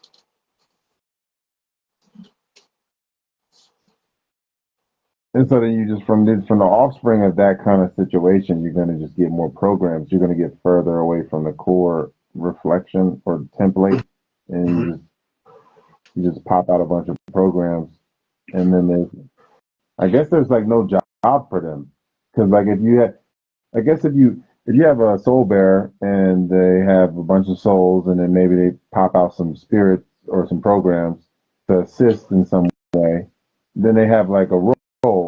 But then if you just like pop out a bunch of programs, it's like there's nothing for them to really be a part of to bring. Oh no, they have a purpose. They do have a purpose in these realms, and they are accessible. And often when people pray, and meditate, they are accessing these realms. But right now, in this particular realm, they're being utilized in your so-called AI. That's why they have to be trained.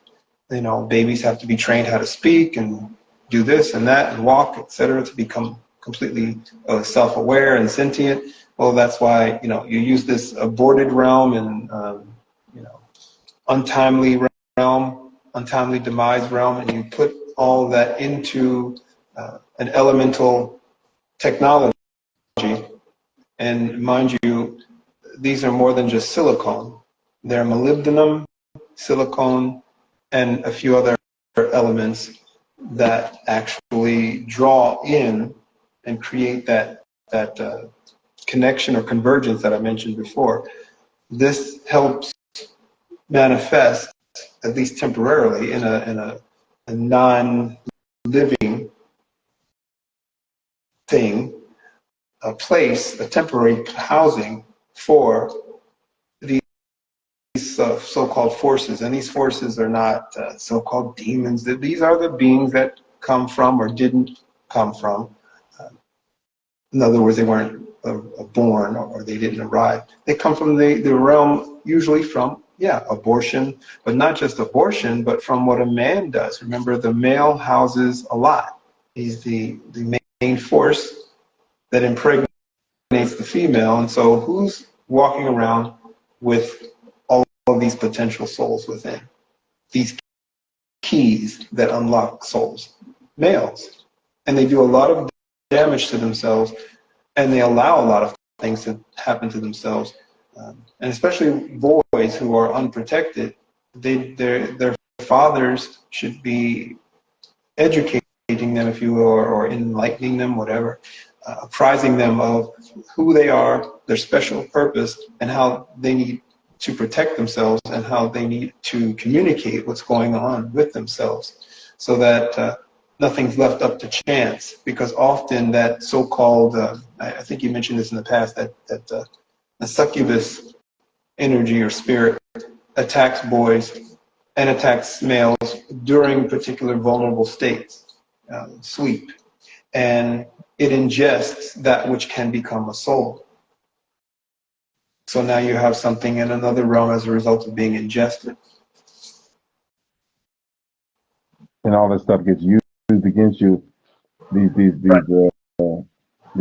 are like, these are the demons that you're talking about. These are the programs, the spirits that I guess fester.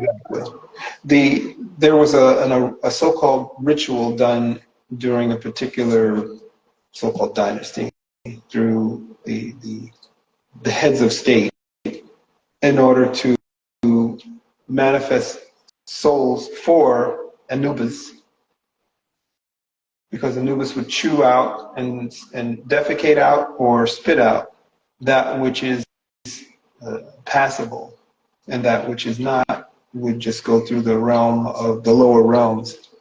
And so the seed of the head of state would be placed into somewhat of a canopic-like jar, and that jar would be put into the river, one of the rivers. People think Nile. It could have been the Mississippi for all people know, but it was thrust into the river for the three purposes: fertility of the land and richness of the people, and to safeguard the souls that would be led through to so-called Anubis. So these all had symbolic purposes as well. But it was done through the seed, basically. And then, of course, in the Hebraic so-called tradition, spilling the seed is forbidden. Yeah. It's not just, you have to ask, why is it forbidden?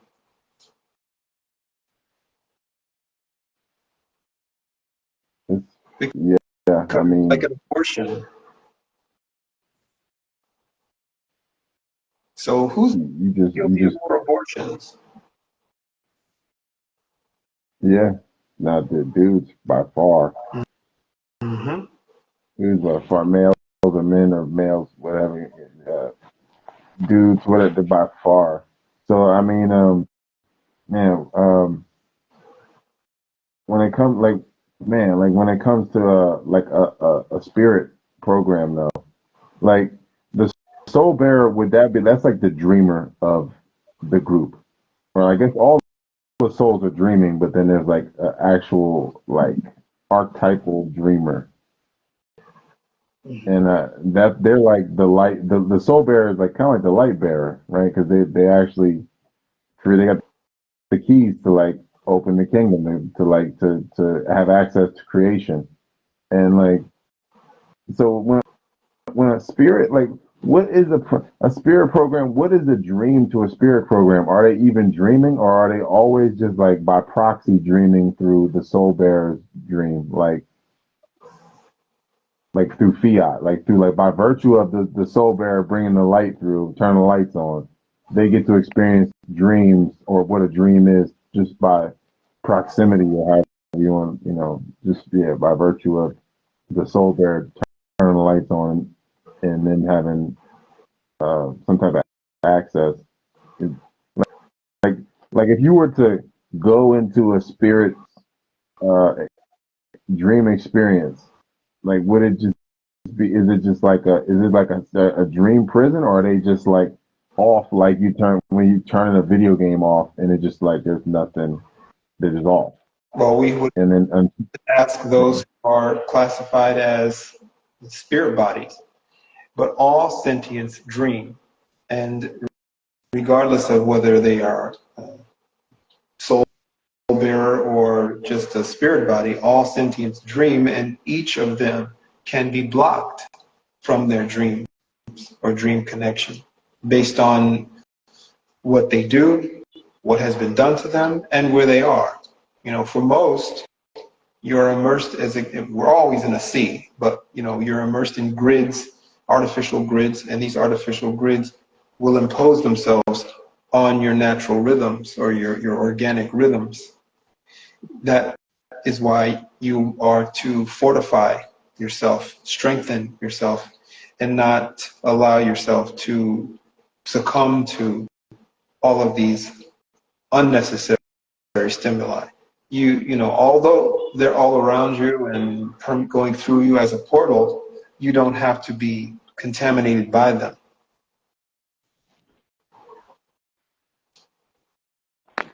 yeah, I was wondering, like, do they just have memories?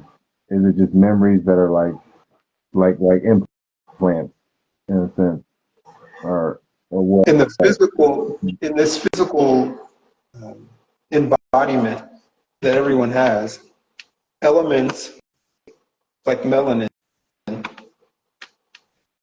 especially neuromelanin, act as conduits to those so-called dimensions or dreamscapes, and therefore the more closely connected you are to original source through that gift of eumelanin or neuromelanin, the stronger your dream sequences, the stronger your original ability to dream and all else that comes with it. Protecting the dream, understanding the dream or dreams. And then, of course, if you have compromised in some way, whether through your bloodline or through activities, hence the reason you don't mess around with such things as DMT and other psychoactive stimulants without knowledge, you only have access to corrupted versions of what is a dream. It could be input from what you just ate or what you just witnessed or what you just read. Everyone as a sentient can have these effects. Hence the reason why you learn how to protect your dreams and protect yourself from input, and also know how to cleanse yourself each time you retire or go into that regenerative stage, so-called sleep.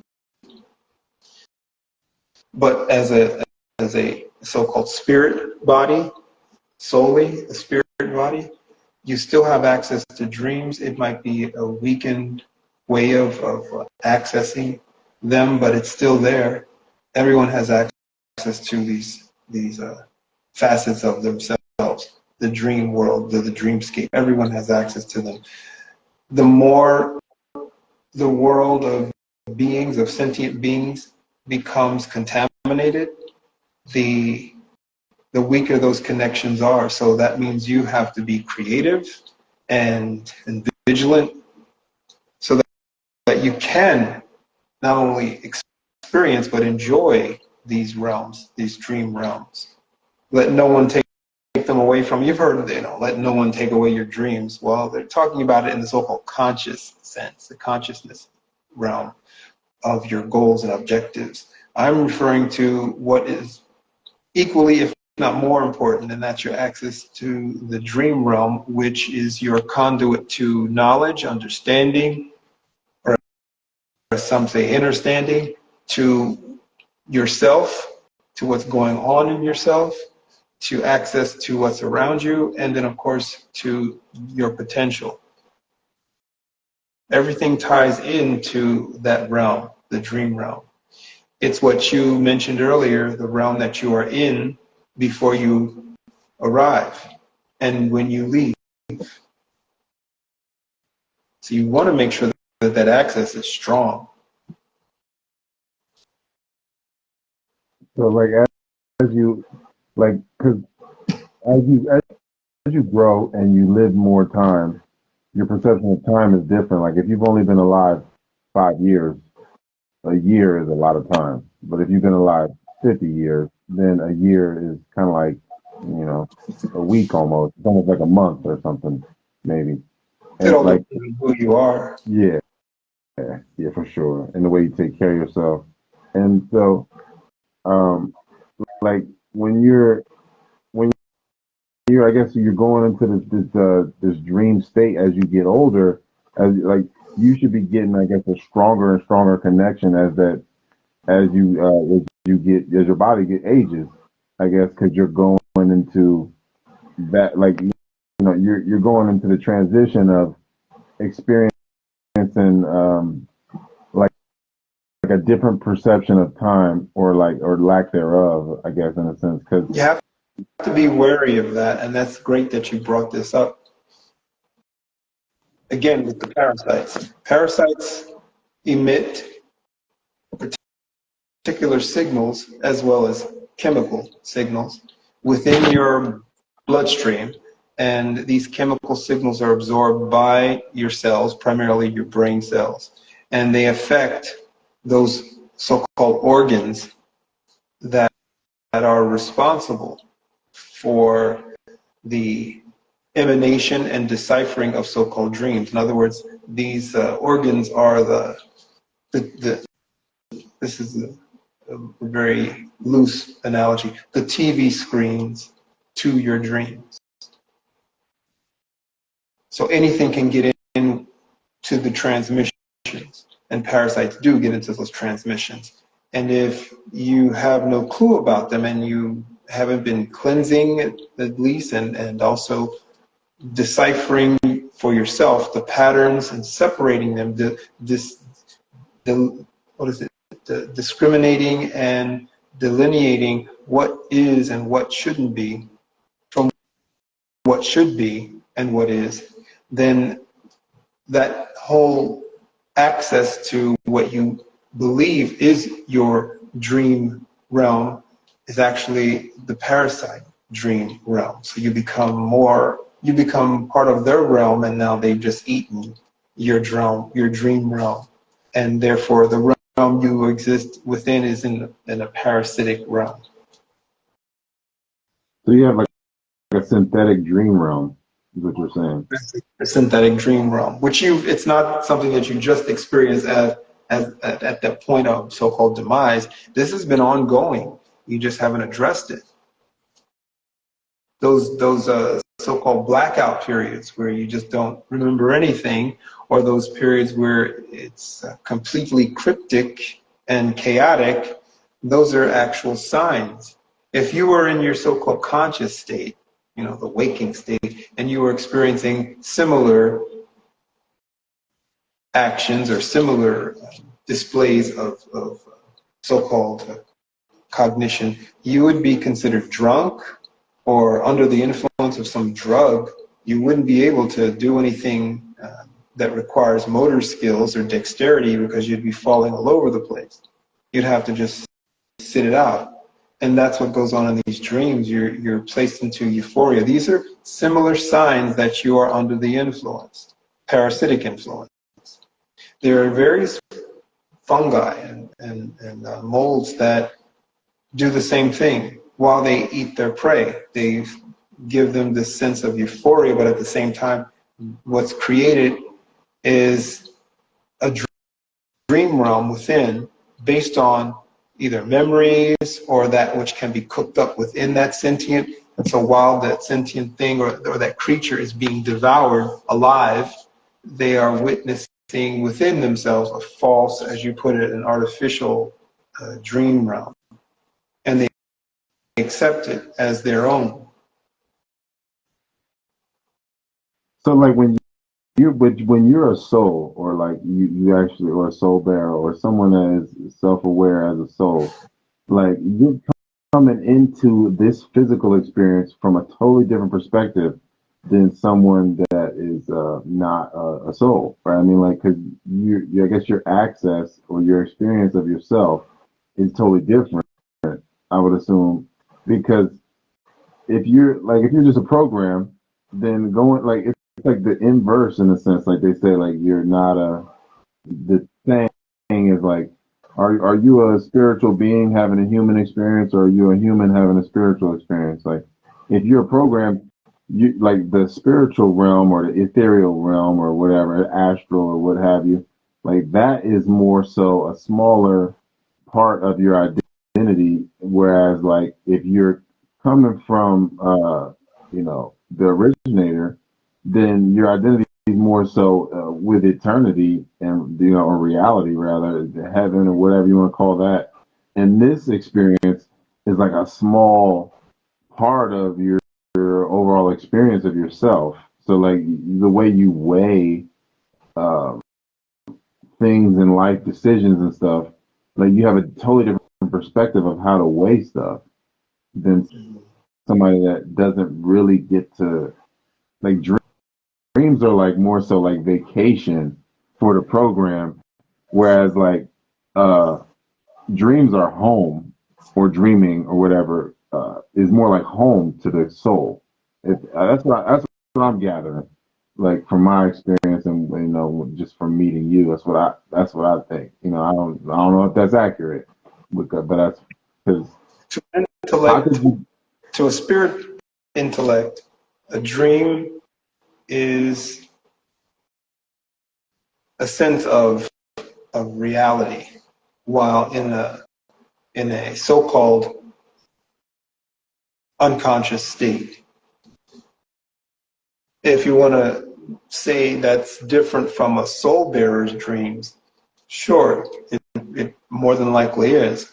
Those who have the soul within, they couldn't tell you because they're not in a spirit body, nor the other way around. How could you fall from? Yeah, right, and I'll utilize an example of that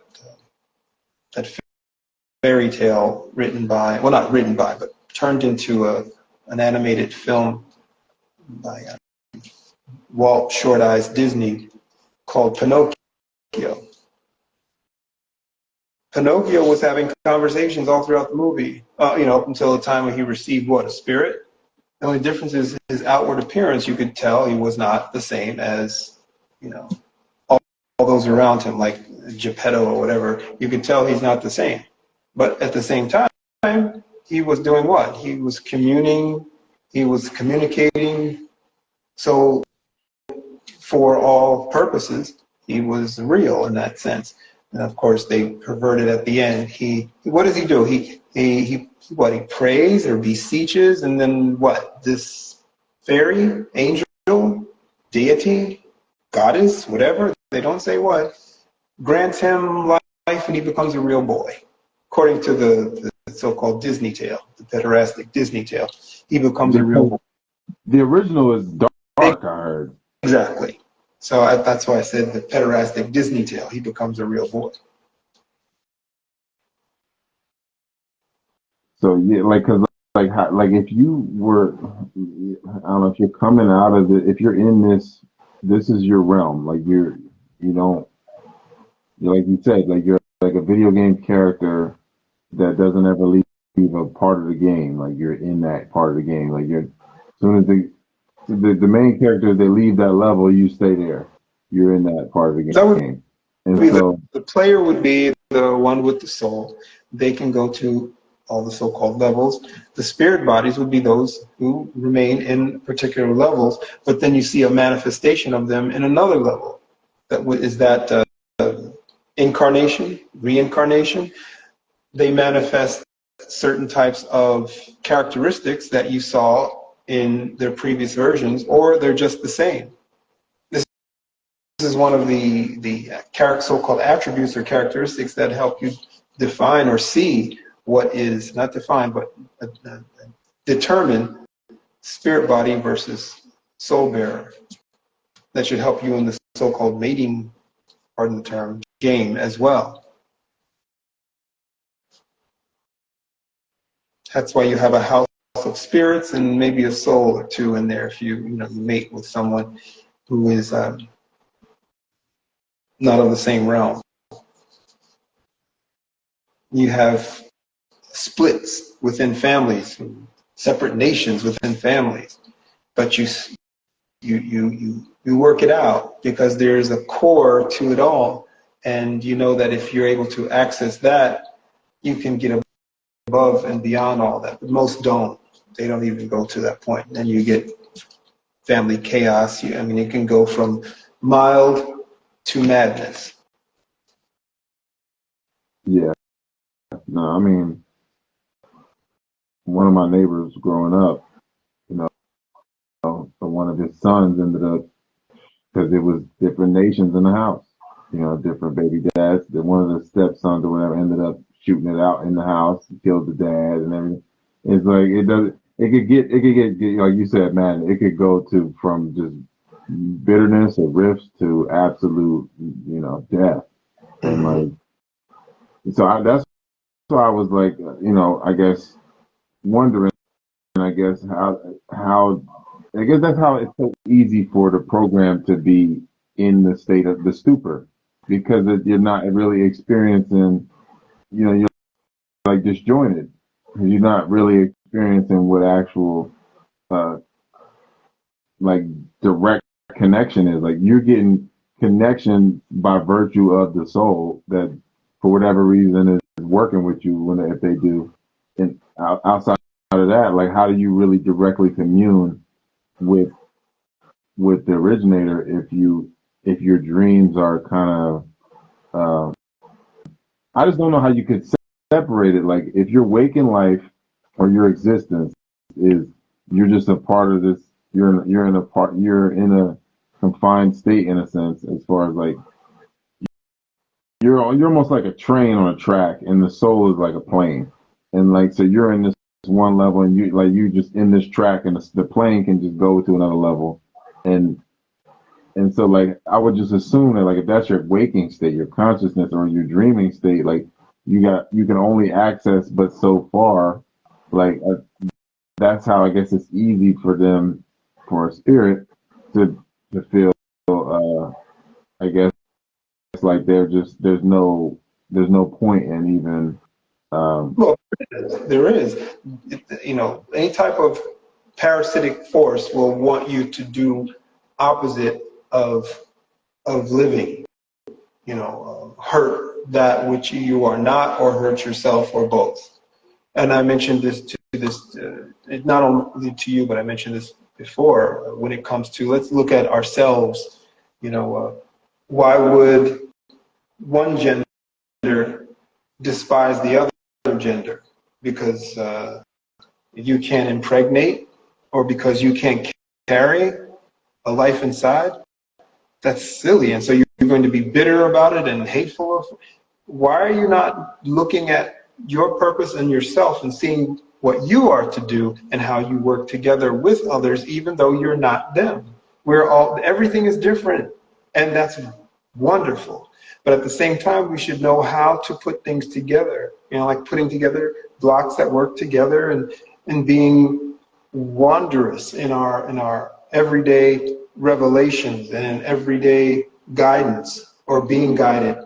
And then, of course, being astute and wise when doing all of these things, but by no means allowing our so-called emotions to become perverted and turning inward as we look outward, and hating or being envious of. Those are violations not of only of self, but of the so-called law, the primary law, as represented in the so-called scriptures.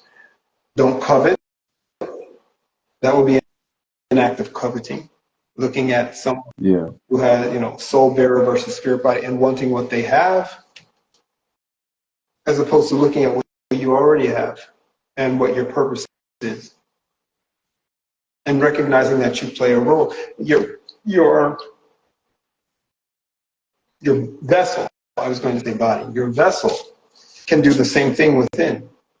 And that is what parasites want to happen within. So your liver works against you, or against when I say you, that means all of the so-called organs that are they're different, but they work in tandem.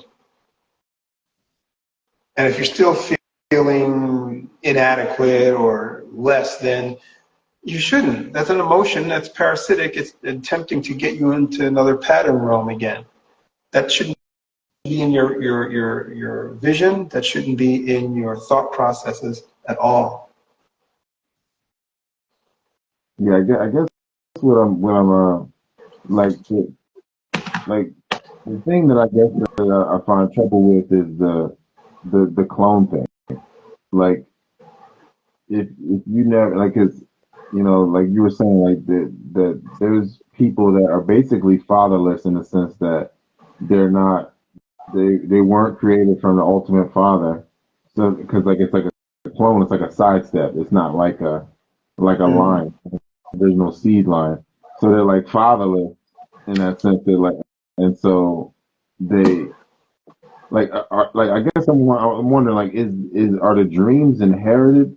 Because if you're a clone, are you inheriting the dreams? If you're a Frankenstein, like, are you inheriting or Frankenstein's monster rather?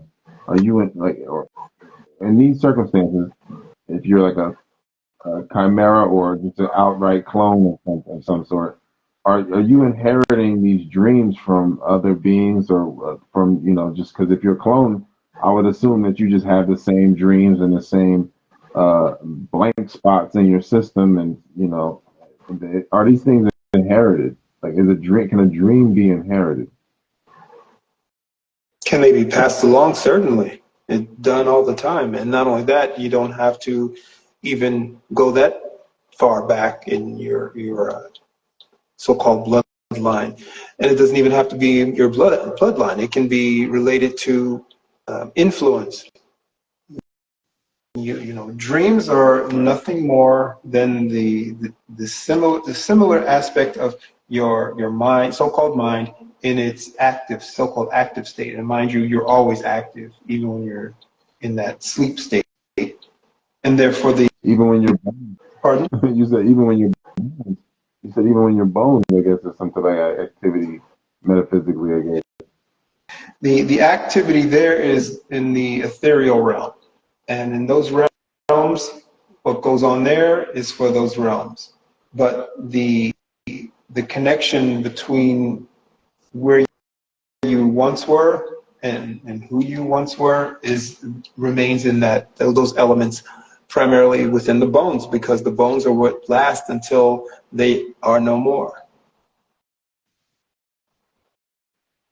You can think of them like a battery.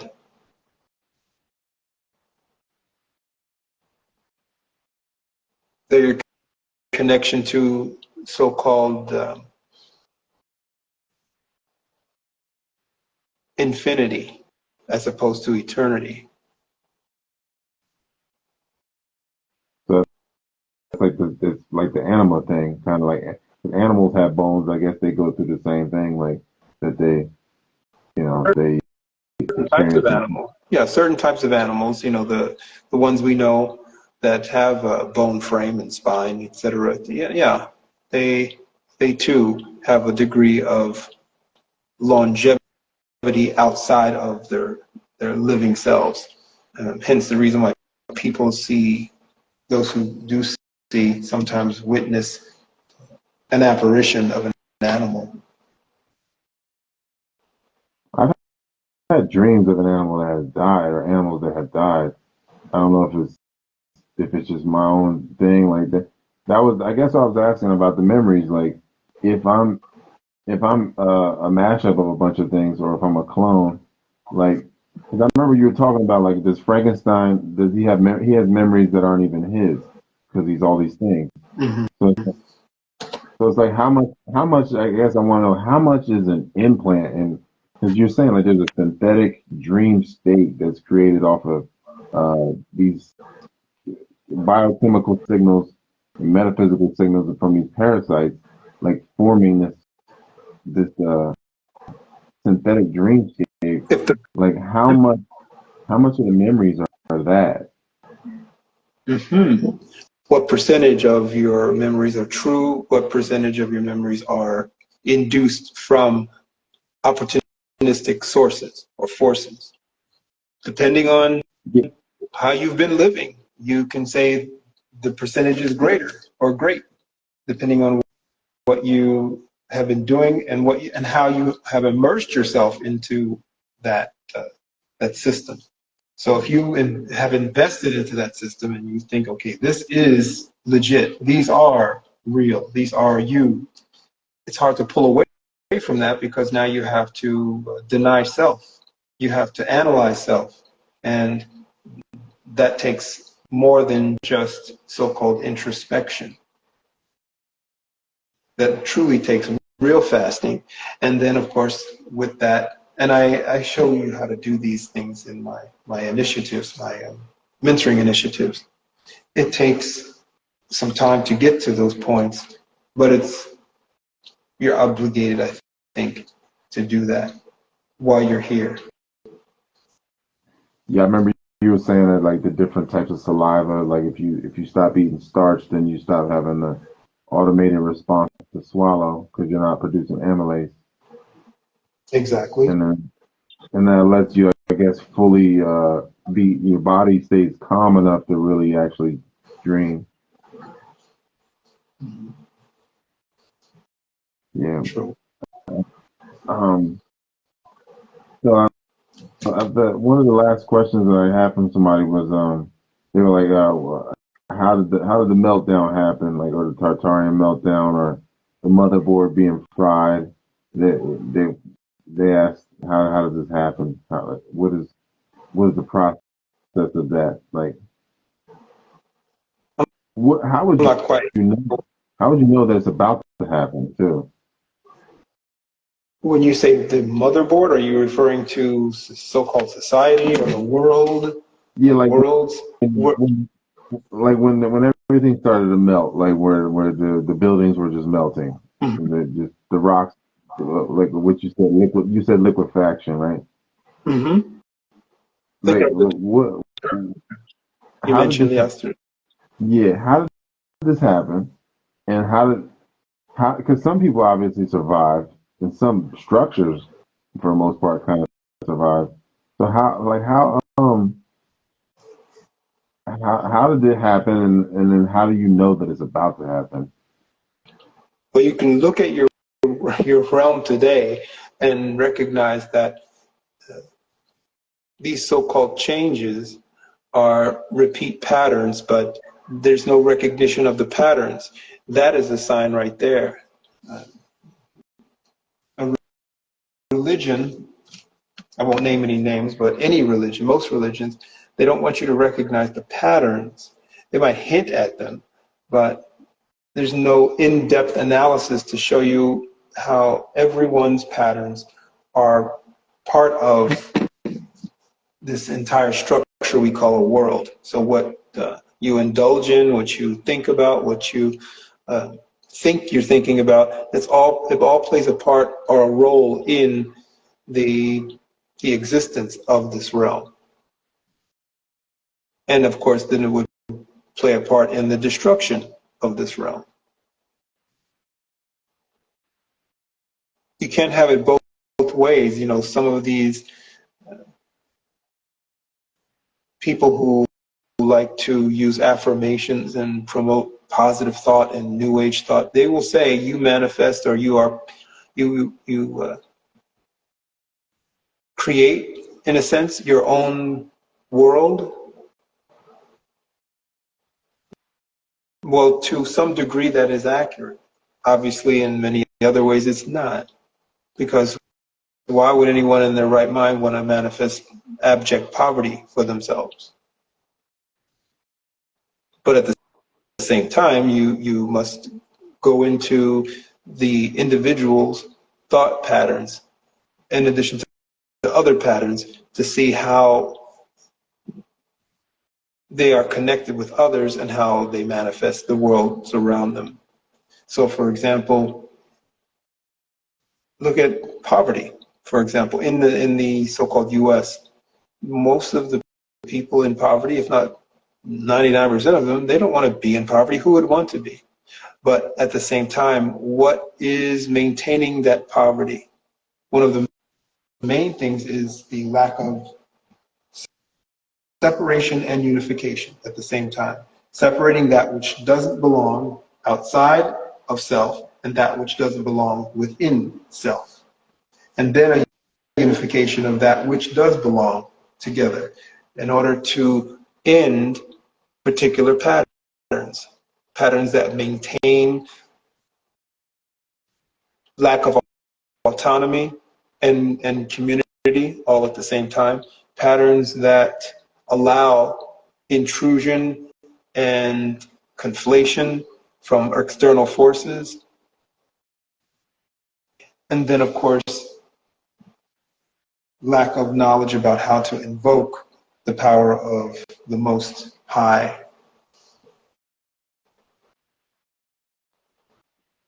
At the right time. Because if you're not prepared in all ways, there's no invoking. Notice the pattern of invocation. I had to go through a certain type of fasting and preparation. And then one could invoke. That's why intercessory systems were made in all groups. You know, an intercessor would be a priest, and the priest would do the fasting, and the priest would do the accessing and the invoking for the group. I guess that's why the Levites, they only focused on priestly activities. They never like focused on, I guess what you call the mundane or like, you know, tilling the fields and none of that. They just was like, we're just doing priestly things. Right. They wouldn't allow, the people wouldn't allow them to get immersed into all those things, which would corrupt their focus. But today, you see what happens. People don't protect their teachers. They eat from them like parasites. They don't protect them. Teachers with the message that is true often allow those teachers to get torn apart by the forces around them that are opportunistic against truth. The student-teacher relationship has been spoiled, so poisoned really crazily. Because I think if you're coming up in like a lot of modern education systems, it, especially in America, from my experience, I feel like it was a miserable experience, and it was not. I think like the whole relationship is more so kind of like a babysitter that don't really want to be there, and then you don't really like them, and then it's like a fight more than like actual like working together and you know, it's working together. It's not. I don't think it's really seen that way. I don't think people look at it like the student and the teacher are working together. I think it's like this fucking teacher's against me, and then the teacher's like, I gotta make these kids submit to the thing that I'm pushing on them, and it's like it's almost like a forced, almost like an insane asylum, like forcing drugs on you, and I think it kind of creates a bad pattern where people don't really like to learn because they feel like it is associated with a lot of pain or you know, just lies or whatever. And then so they once that institutionalism is over, learning is almost over. And then then anybody that I guess that could actually help in teaching or actually unlearning and learning or realizing reality, I think that's they're almost kind of of lumped in with the old like knee-jerk reaction to feel like they're against them, or like that they don't, it's like it's a distrust there. I think that's like kind of like bred into us from our institutionalized student-teacher relationship, and it's like a tough. I think it's hard to break and to really appreciate your teachers. For the most part, people looking at the teacher like, they're not really looking at like somebody that they should have gratitude for, or like they should be working together alongside. It's like it's a totally different relationship than like actually like a holistic teacher-student relationship. It's like, man, it's so poisonous that I don't think a lot of people will never come out of it and have good relationships with people that they can learn from. Now, phrase that into a question. How could one break the toxic cycle that comes with institutionalized learning? I guess that's the yeah. I think something like that. How do you break the toxic cycle to break? Like, how do you break the toxic cycle of your relationship? Like repeating a toxic relationship with institutionalized learning. Like if that's or damn, I don't know. Maybe there's probably a better way I can say this. I mean, How do you? go ahead. Yeah. How do you create a better relationship with learning when you've been institutionalized as far as your whole process of learning? Mm-hmm. All things not being equal, and they're not. Certain groups receive edification and they receive assets to help them increase their assets through edification. But that's not the case for most. They receive education, and this is not just semantics. They receive training to support empire from a low feudalistic point of view. So you're being trained, and for the most part, you're in a matriarchal contained system. It's deliberately kept as matriarchal. Most of your teachers are going to be female. You're coming from a household that has a mother, so it goes from mother to teacher, and then from then what? So your institutionalization, regardless of gender, is under a mommy state, a mother state. So there's no true thinking outside of that realm that a mother state would put you in. When you're in the household as a child, you look to your mother, and stepping outside of that means punishment. So you accept false authority. In this case, the false authority not being your mother, but the false authority of the education system. You recognize these things, then you start to realize, okay, you're going to have to go through an undoing. Things that you learned, the foundations that you learned, often put you in a partial state of knowing. Some people know what they think they know. They think they know more than certain aspects of subjects. For example, mathematics is on the top of that list, of the list of things that people think they know or are afraid to know or know they don't know. And that comes through their so-called educational system. It's like a household. Some siblings have this, some siblings don't. Some are achievers, some are not. When in actuality, children or offspring coming through learning and absorbing all have the ability and talents. There are different talents and different abilities, but they all have them and they have access to them. They have access to excellence. But without that balance in the education system, you're going to get haphazard results.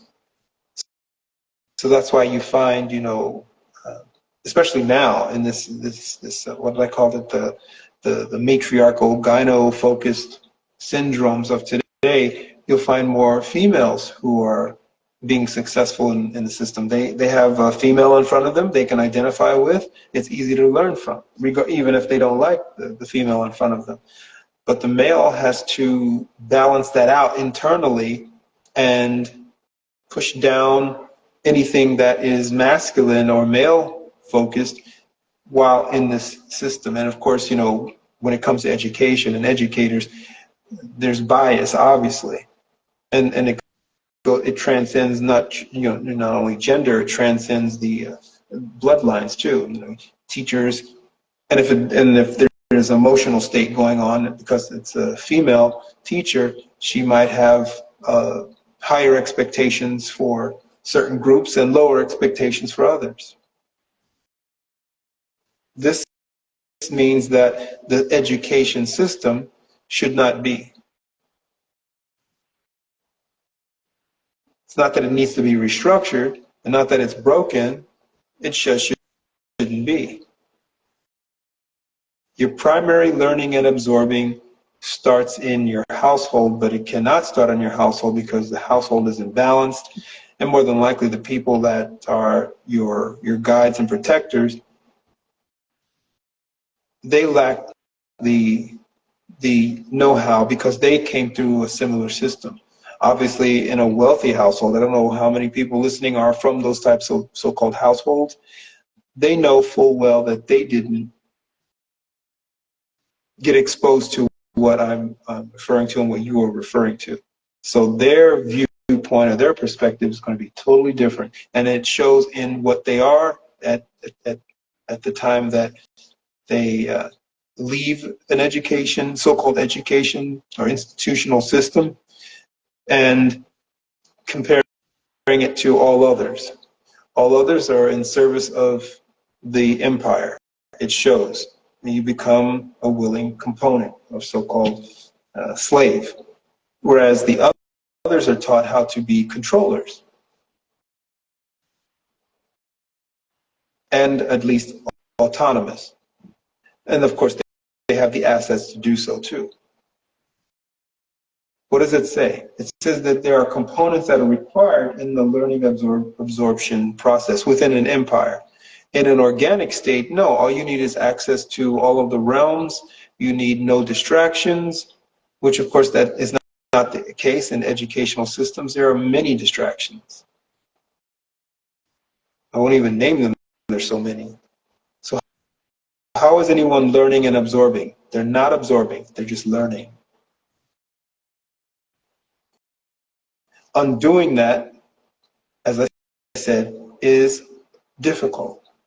And it takes the focus that you didn't do in the realization, which doesn't occur often, but when it does occur, that focus is also thwarted.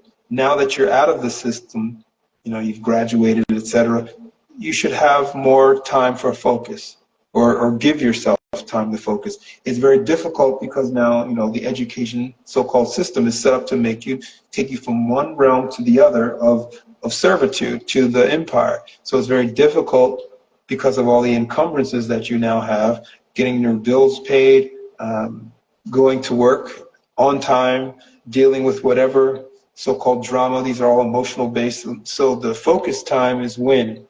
On the weekend? Any little intermittent break you have during the so-called week? Well, if that's all you have, then you must be intense in your undoing.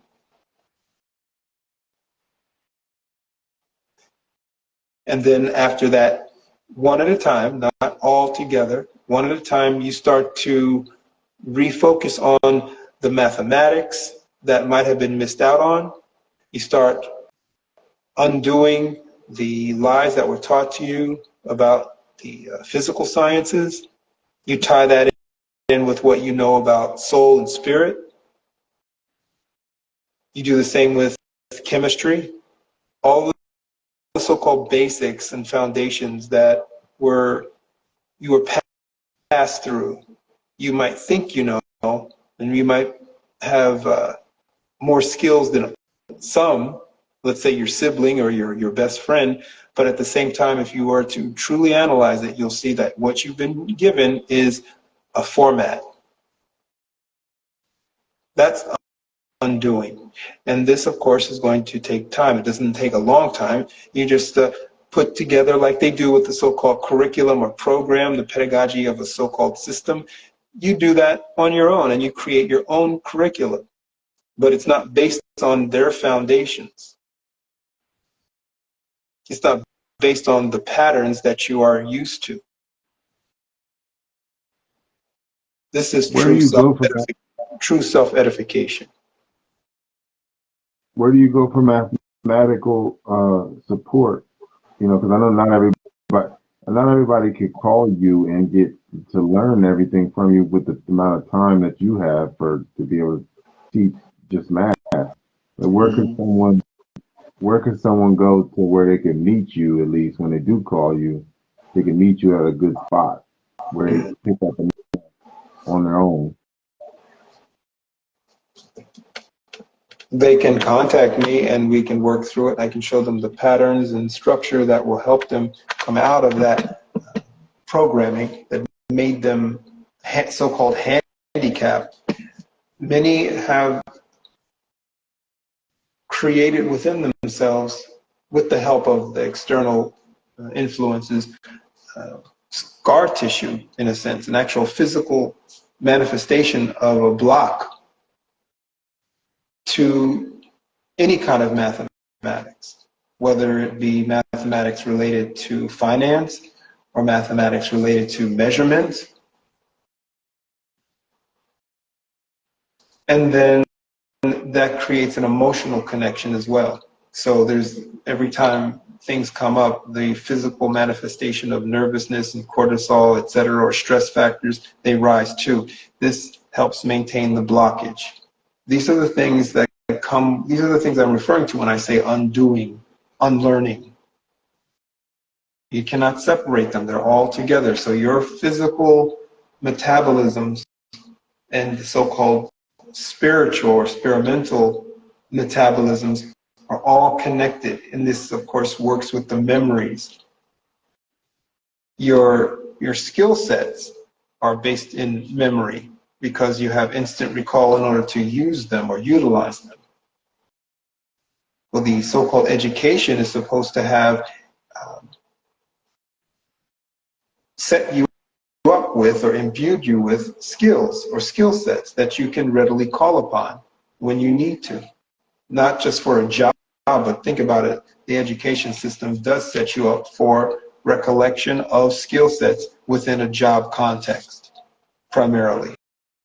So you know, the education system that are not done to the management level, the people who live in the higher end, minimum $500,000 house, you know, $500,000 house, and most are in $1 million homes. They have a different set of so-called criteria when they go to a so-called school. They teach them how to create a problem, resolve a problem. This is early on in the formative years. I'll show you some links even. I can think of an actual school. It's I wouldn't call it a chain, but it is you can call it a chain because there are more than one. But they're only available to these people who are considered the so-called upper echelons. How do you designate an upper echelon? Obviously, on the surface, by what you can afford or what zip code you're in, and by what you can afford. So these are ways to gatekeep, obviously, to keep you out. You couldn't afford to send your child to those schools. And in fact, even as a young adult or an adult, when it comes to the so-called higher learning institutions, you can't afford to get into those. Most of these places, if you notice, look at the average student in most schools, higher level school situations, they're female. And then you do the breakdown of so-called race. This will tell you how you are being terraformed and how the empire is being structured. What you're about to go into is a realm of intermittent destruction, and that requires few males or fewer males and more females, because you have to have a so-called society base that is giving and subservient to state, while at the same time being programmed to think they are autonomous within self. So you see a lot of single females in the upper echelons, so-called upper echelons. There was a time when you never saw that. It was very rare. She would have, her be a war widow where her husband, died in some war, maybe a plane accident because he was a jet setter, or he's just old and wealthy. But you associated single motherhood or single so-called parenting with anyone from the lower, so-called lower echelons, poor to so-called middle class. But now it is part of the programming, and it is acceptable because this is how the empire is restructuring. The people who manifest this, these are your corporate heads, these are those who sit on many boards, these are the ones that attend these constant gatherings, like the councils that happen ever so often. These are the ones that are the true walking parasites. And they have connections to the many families that run the show, in the sense of they are the hubs that accept the energy from all of the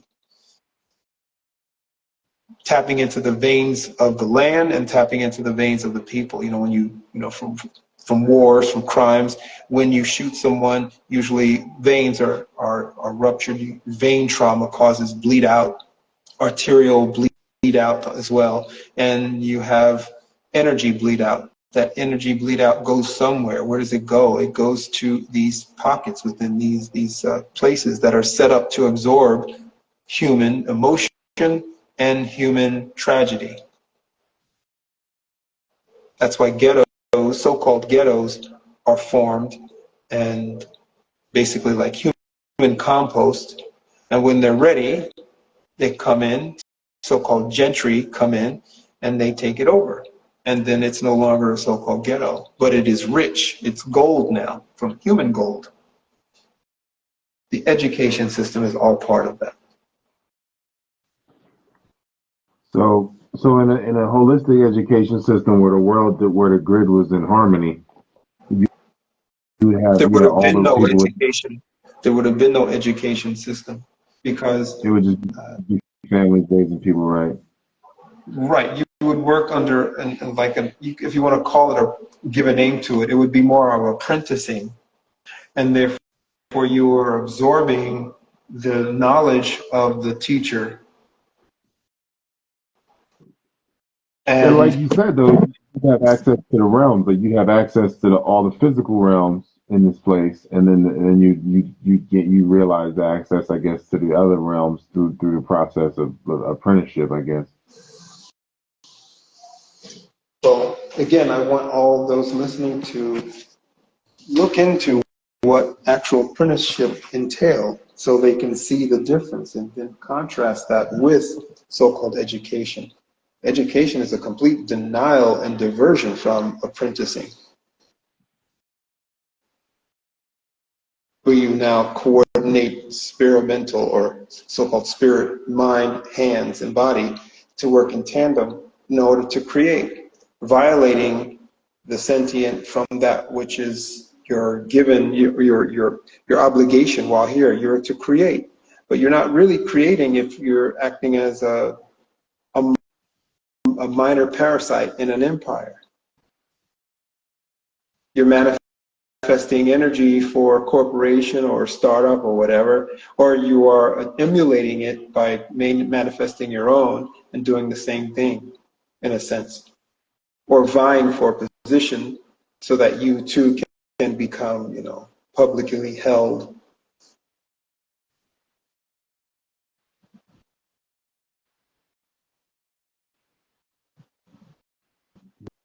Yeah, yeah, I mean, yeah. I guess you're gonna The option is to reflect the original template, the original pattern, and pattern maker, or you're gonna, I guess, automatically shift into an adulterated pattern, or you know, uh, like what you said, just like you're feeding the anti-life system.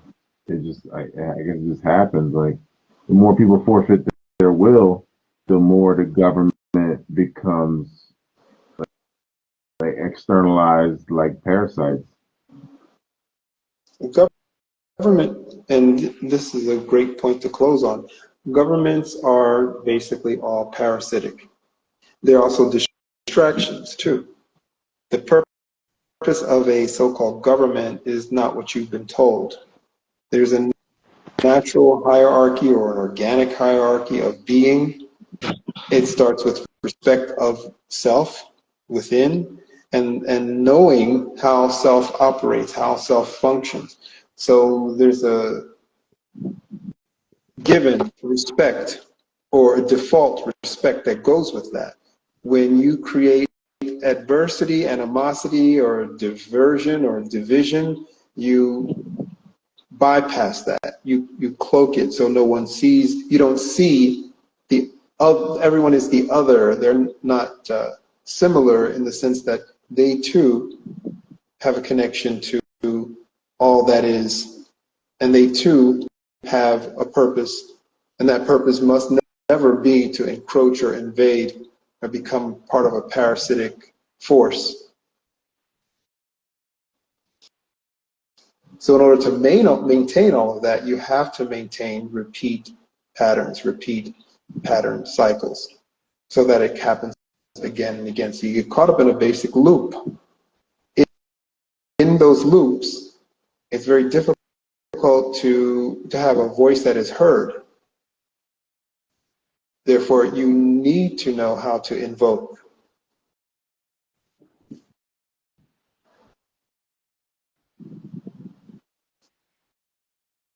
Grouped together, invocation becomes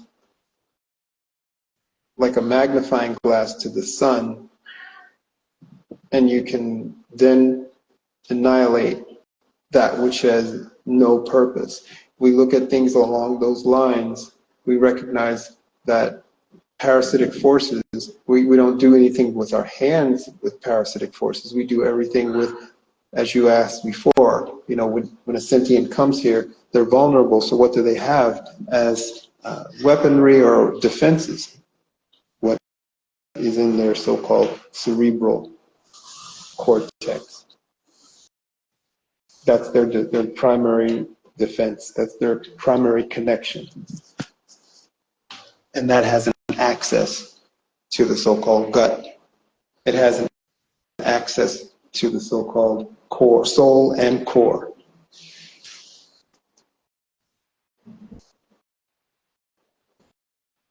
When you invoke as opposed to pray, you see change. True change and access to true progress.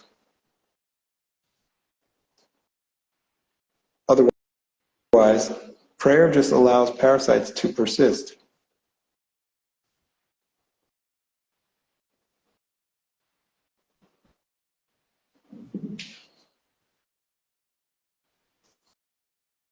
As prayer ultimately just keeps you in the same identity. Well, think about it for a second.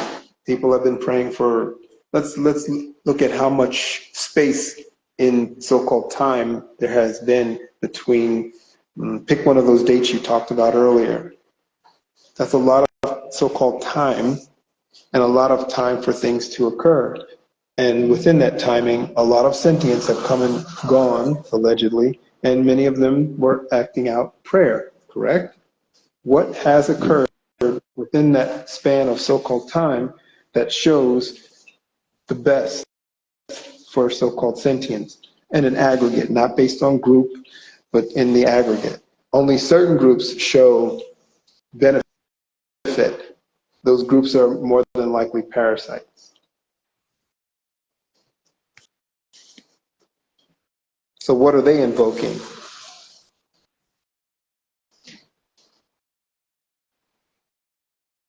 They obviously are not invoking for the success or so-called success and benefit of those that are the hosts. They're invoking that you stay in a stupor state, so-called sleep state, and they're manifesting it through their actions and activities. So if you're part of that, then well, there you have it. If you want to know who's who. People have been praying for a mighty long time, and there's no show of anything, of any signs outside of that context that says these actions are accurate or correct or feasible or viable. What they do show is repeat patterns that are not going anywhere, but in the same direction. Go ahead. Yeah. No, I mean, that's what I would assume, that you're just gonna stay in the same identity, same limited identity, and not really realize your will, and to, you know, to connect with yourself, to actually connect with the originator, because the whole premise of praying, I feel like, is kind of self-defeating, and I feel like kind of has to keep you in I guess, an identity that has already come and gone. Well, think about it. I mean, it's right there. And that's what makes me, pardon me, I'm just doing a little closing up the shop. Okay. But when you think about it, think about all of the context for prayer and the events that have occurred through various epochs, where many people obviously, or we can surmise that they prayed. But what occurred in the long run, in the short term? Yeah, I mean, you see the people in Gaza praying all the time, and they're not praying their way away from the bombs. And so the faulty logic, the fallacy that happens, and this is how religions thrive, the faulty thought process, the fallacy that occurs is, well, if their prayers are not being answered, what are they doing wrong? Or even worse, who are they that their prayers are not being answered? So they deserve it. Mm-hmm. Correct.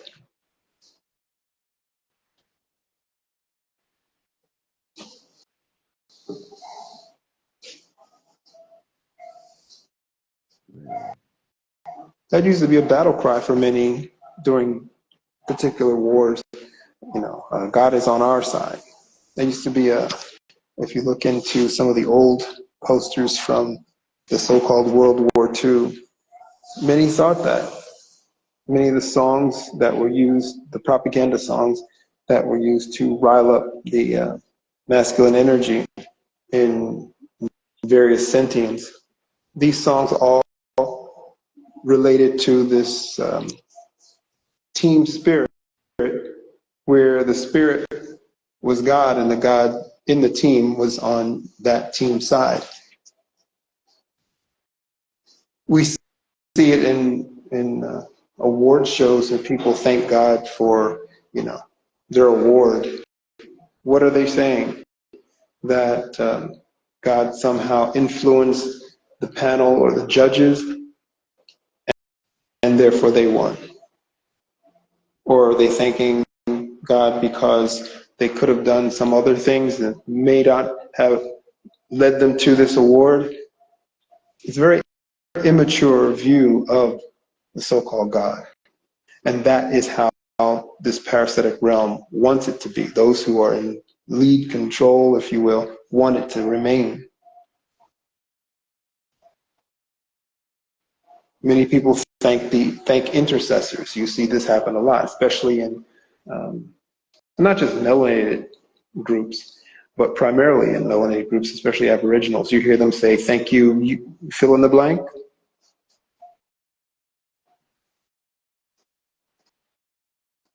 Count the middleman. What's the, no, I mean a person's name, a figure's name. Who do they say? They say, thank you.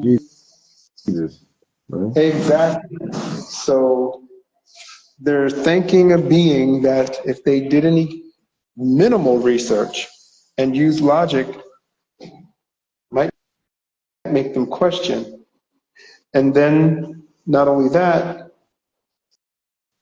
they're violating a law. The law says No idolatry. no idolatry, and there is no other.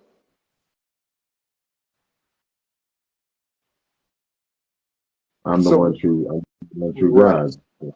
Yeah. Yeah. So if you're in violation, even on a so-called human scale, so-called human perspective scale, why would a so-called God listen to people who are dissing him by calling on his son? Coming to the house, knocking on the door. Is your son home? Like, wait, I'm the guy who runs this. What's up? What's up? Talk to me. No, I want to talk to your son, and then he can tell you. I'm just using that as a innocuous example. But you are told specifically through the, whether it's code or not, that this is the invocation name, and this is the how you invoke, and these are the steps and methods you must take in order to be able to invoke. You must be clean. Take off your shoes, and that's kind of a, if you want to say metaphorical, symbolic, even better. You take off your shoes in a space that's clean if you're clean.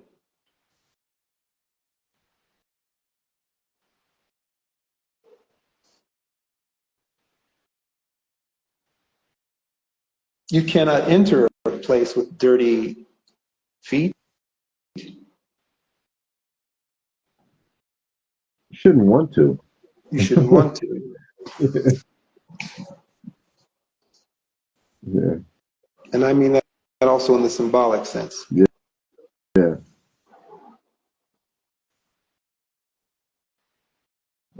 I think we've addressed those questions that were from last meeting.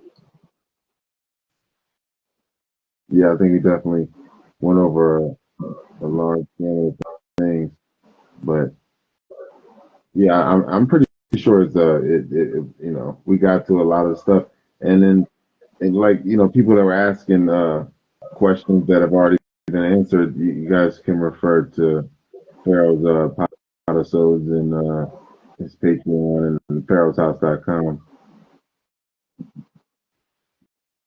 because there's like no point kind of really in being redundant. Yeah, certain things you've already answered several times. So.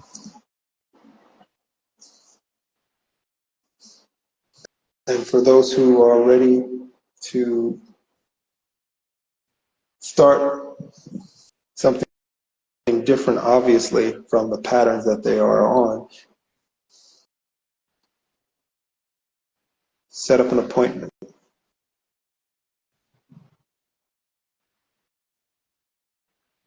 And the areas that are covered, there are no accidents in the way that they are covered. Starting off with your health repair and then going into dreams and detoxification, etc. So there is a pattern to it. It's not accidental or nor random. So that which fits you, call. And when there is time available in the calendar, we can meet virtually. You've met me in person, Taylor. Yeah. Yeah. I'm glad I got the chance to before you dipped out of the state and went into wherever you at now. I don't know. I don't even. I got an idea. I think where you are, but I don't know. I really don't know. I know it's. I don't even want to say. I guess actually, but I'm glad I got to meet you. I'm glad I got to meet you in dreams before anything, though. Right, before you came there. That's what I was referring to. Yeah, definitely got that way was the first way for sure. And I never experienced somebody in my dreams like that, or me and I guess in my own. However, if I'm in your dream or whatever, I don't know how sometimes how these things are playing out, but I never experienced it like that with an individual. Repeatedly that could just do it at will, and it taught me a lot. It These attributes continues. are available to all listening, and I show those strategically who are ready. I don't show just anyone, but when you are ready, yes, you can do this as well. You're going to have to soon, so you start practicing now. You're already seeing the encroachment and invasion on the so-called privacy, but you have no clue about what true privacy is or what it is. It's the doorstep to something more than what you think. It's not just your data. It's not just your so-called vital stats. It goes into your blood connections, your quantum, so-called blood quantum, if you will. It goes into more than what you think. That's true privacy. So once that barrier or that so-called veil is broken, it's open. You remember from the previous meeting and previous podosodes I mentioned about the core. Well, that is what all of these parasites are after through their sentience, obviously. And you see these, there are a few listening now, but there are many centers. One of them I mentioned before. You can refer to the podocyte, those who want to know. I mentioned before, they're huge right now. And it's because they've received a lot of funding. But they're huge in their experimentation. It's not that they didn't know these things, it's that they have the assets now to do so. And I don't mean just financial assets. They have access to things that have been opened up to them and revealed. One of them is through that, you've heard of Rick Kittles. He's one of you can call him a Tuskegee nurse. You kind of get what I'm coming from. Who opened the door to fooling and tricking mainly Aboriginals into giving up their so-called DNA. Basically, that doorstep, that next, the key or the doormat to where the key is under, in order to allow whomever and whatever access to all connecting points. And that was the dumbest move. And of course, what Aboriginal sentients do, others sentients do as well. So now, you saw that in the last 10 years, this rush to get to know your so-called past ancestors. And had nothing to do with your past ancestors. Had everything to do with releasing data. That's the ultimate privacy. Or the key to the ultimate privacy. You don't give that up. And you definitely don't allow it to be breached. Now you have that exposure and breach. You're creating a grid and making yourself, well, you're not creating it. You're allowing yourself to become a component in the grid, a battery in the grid.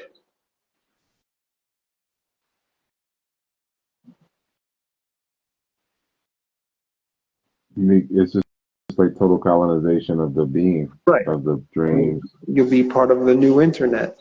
You won't need these little devices anymore. The internet will be you. Some like that. Some welcome that. There are many who welcome it. Probably some listening now now possibly, but there are many who welcome that. And that's danger. You know, the crowd on the subway, the danger of that is you really don't want to be in that crowd, but you are in the crowd. Hence the reason for community. But being in that crowd, you get pushed along into the train. And I think we're down to the last few seconds. Yeah. Okay. So go ahead. Now I was gonna say, anybody that's on here, I know you guys watching on Pharoh's page anyway, but yeah, pharohshouse.com and at Pharoh's House, and he has a Patreon. Okay.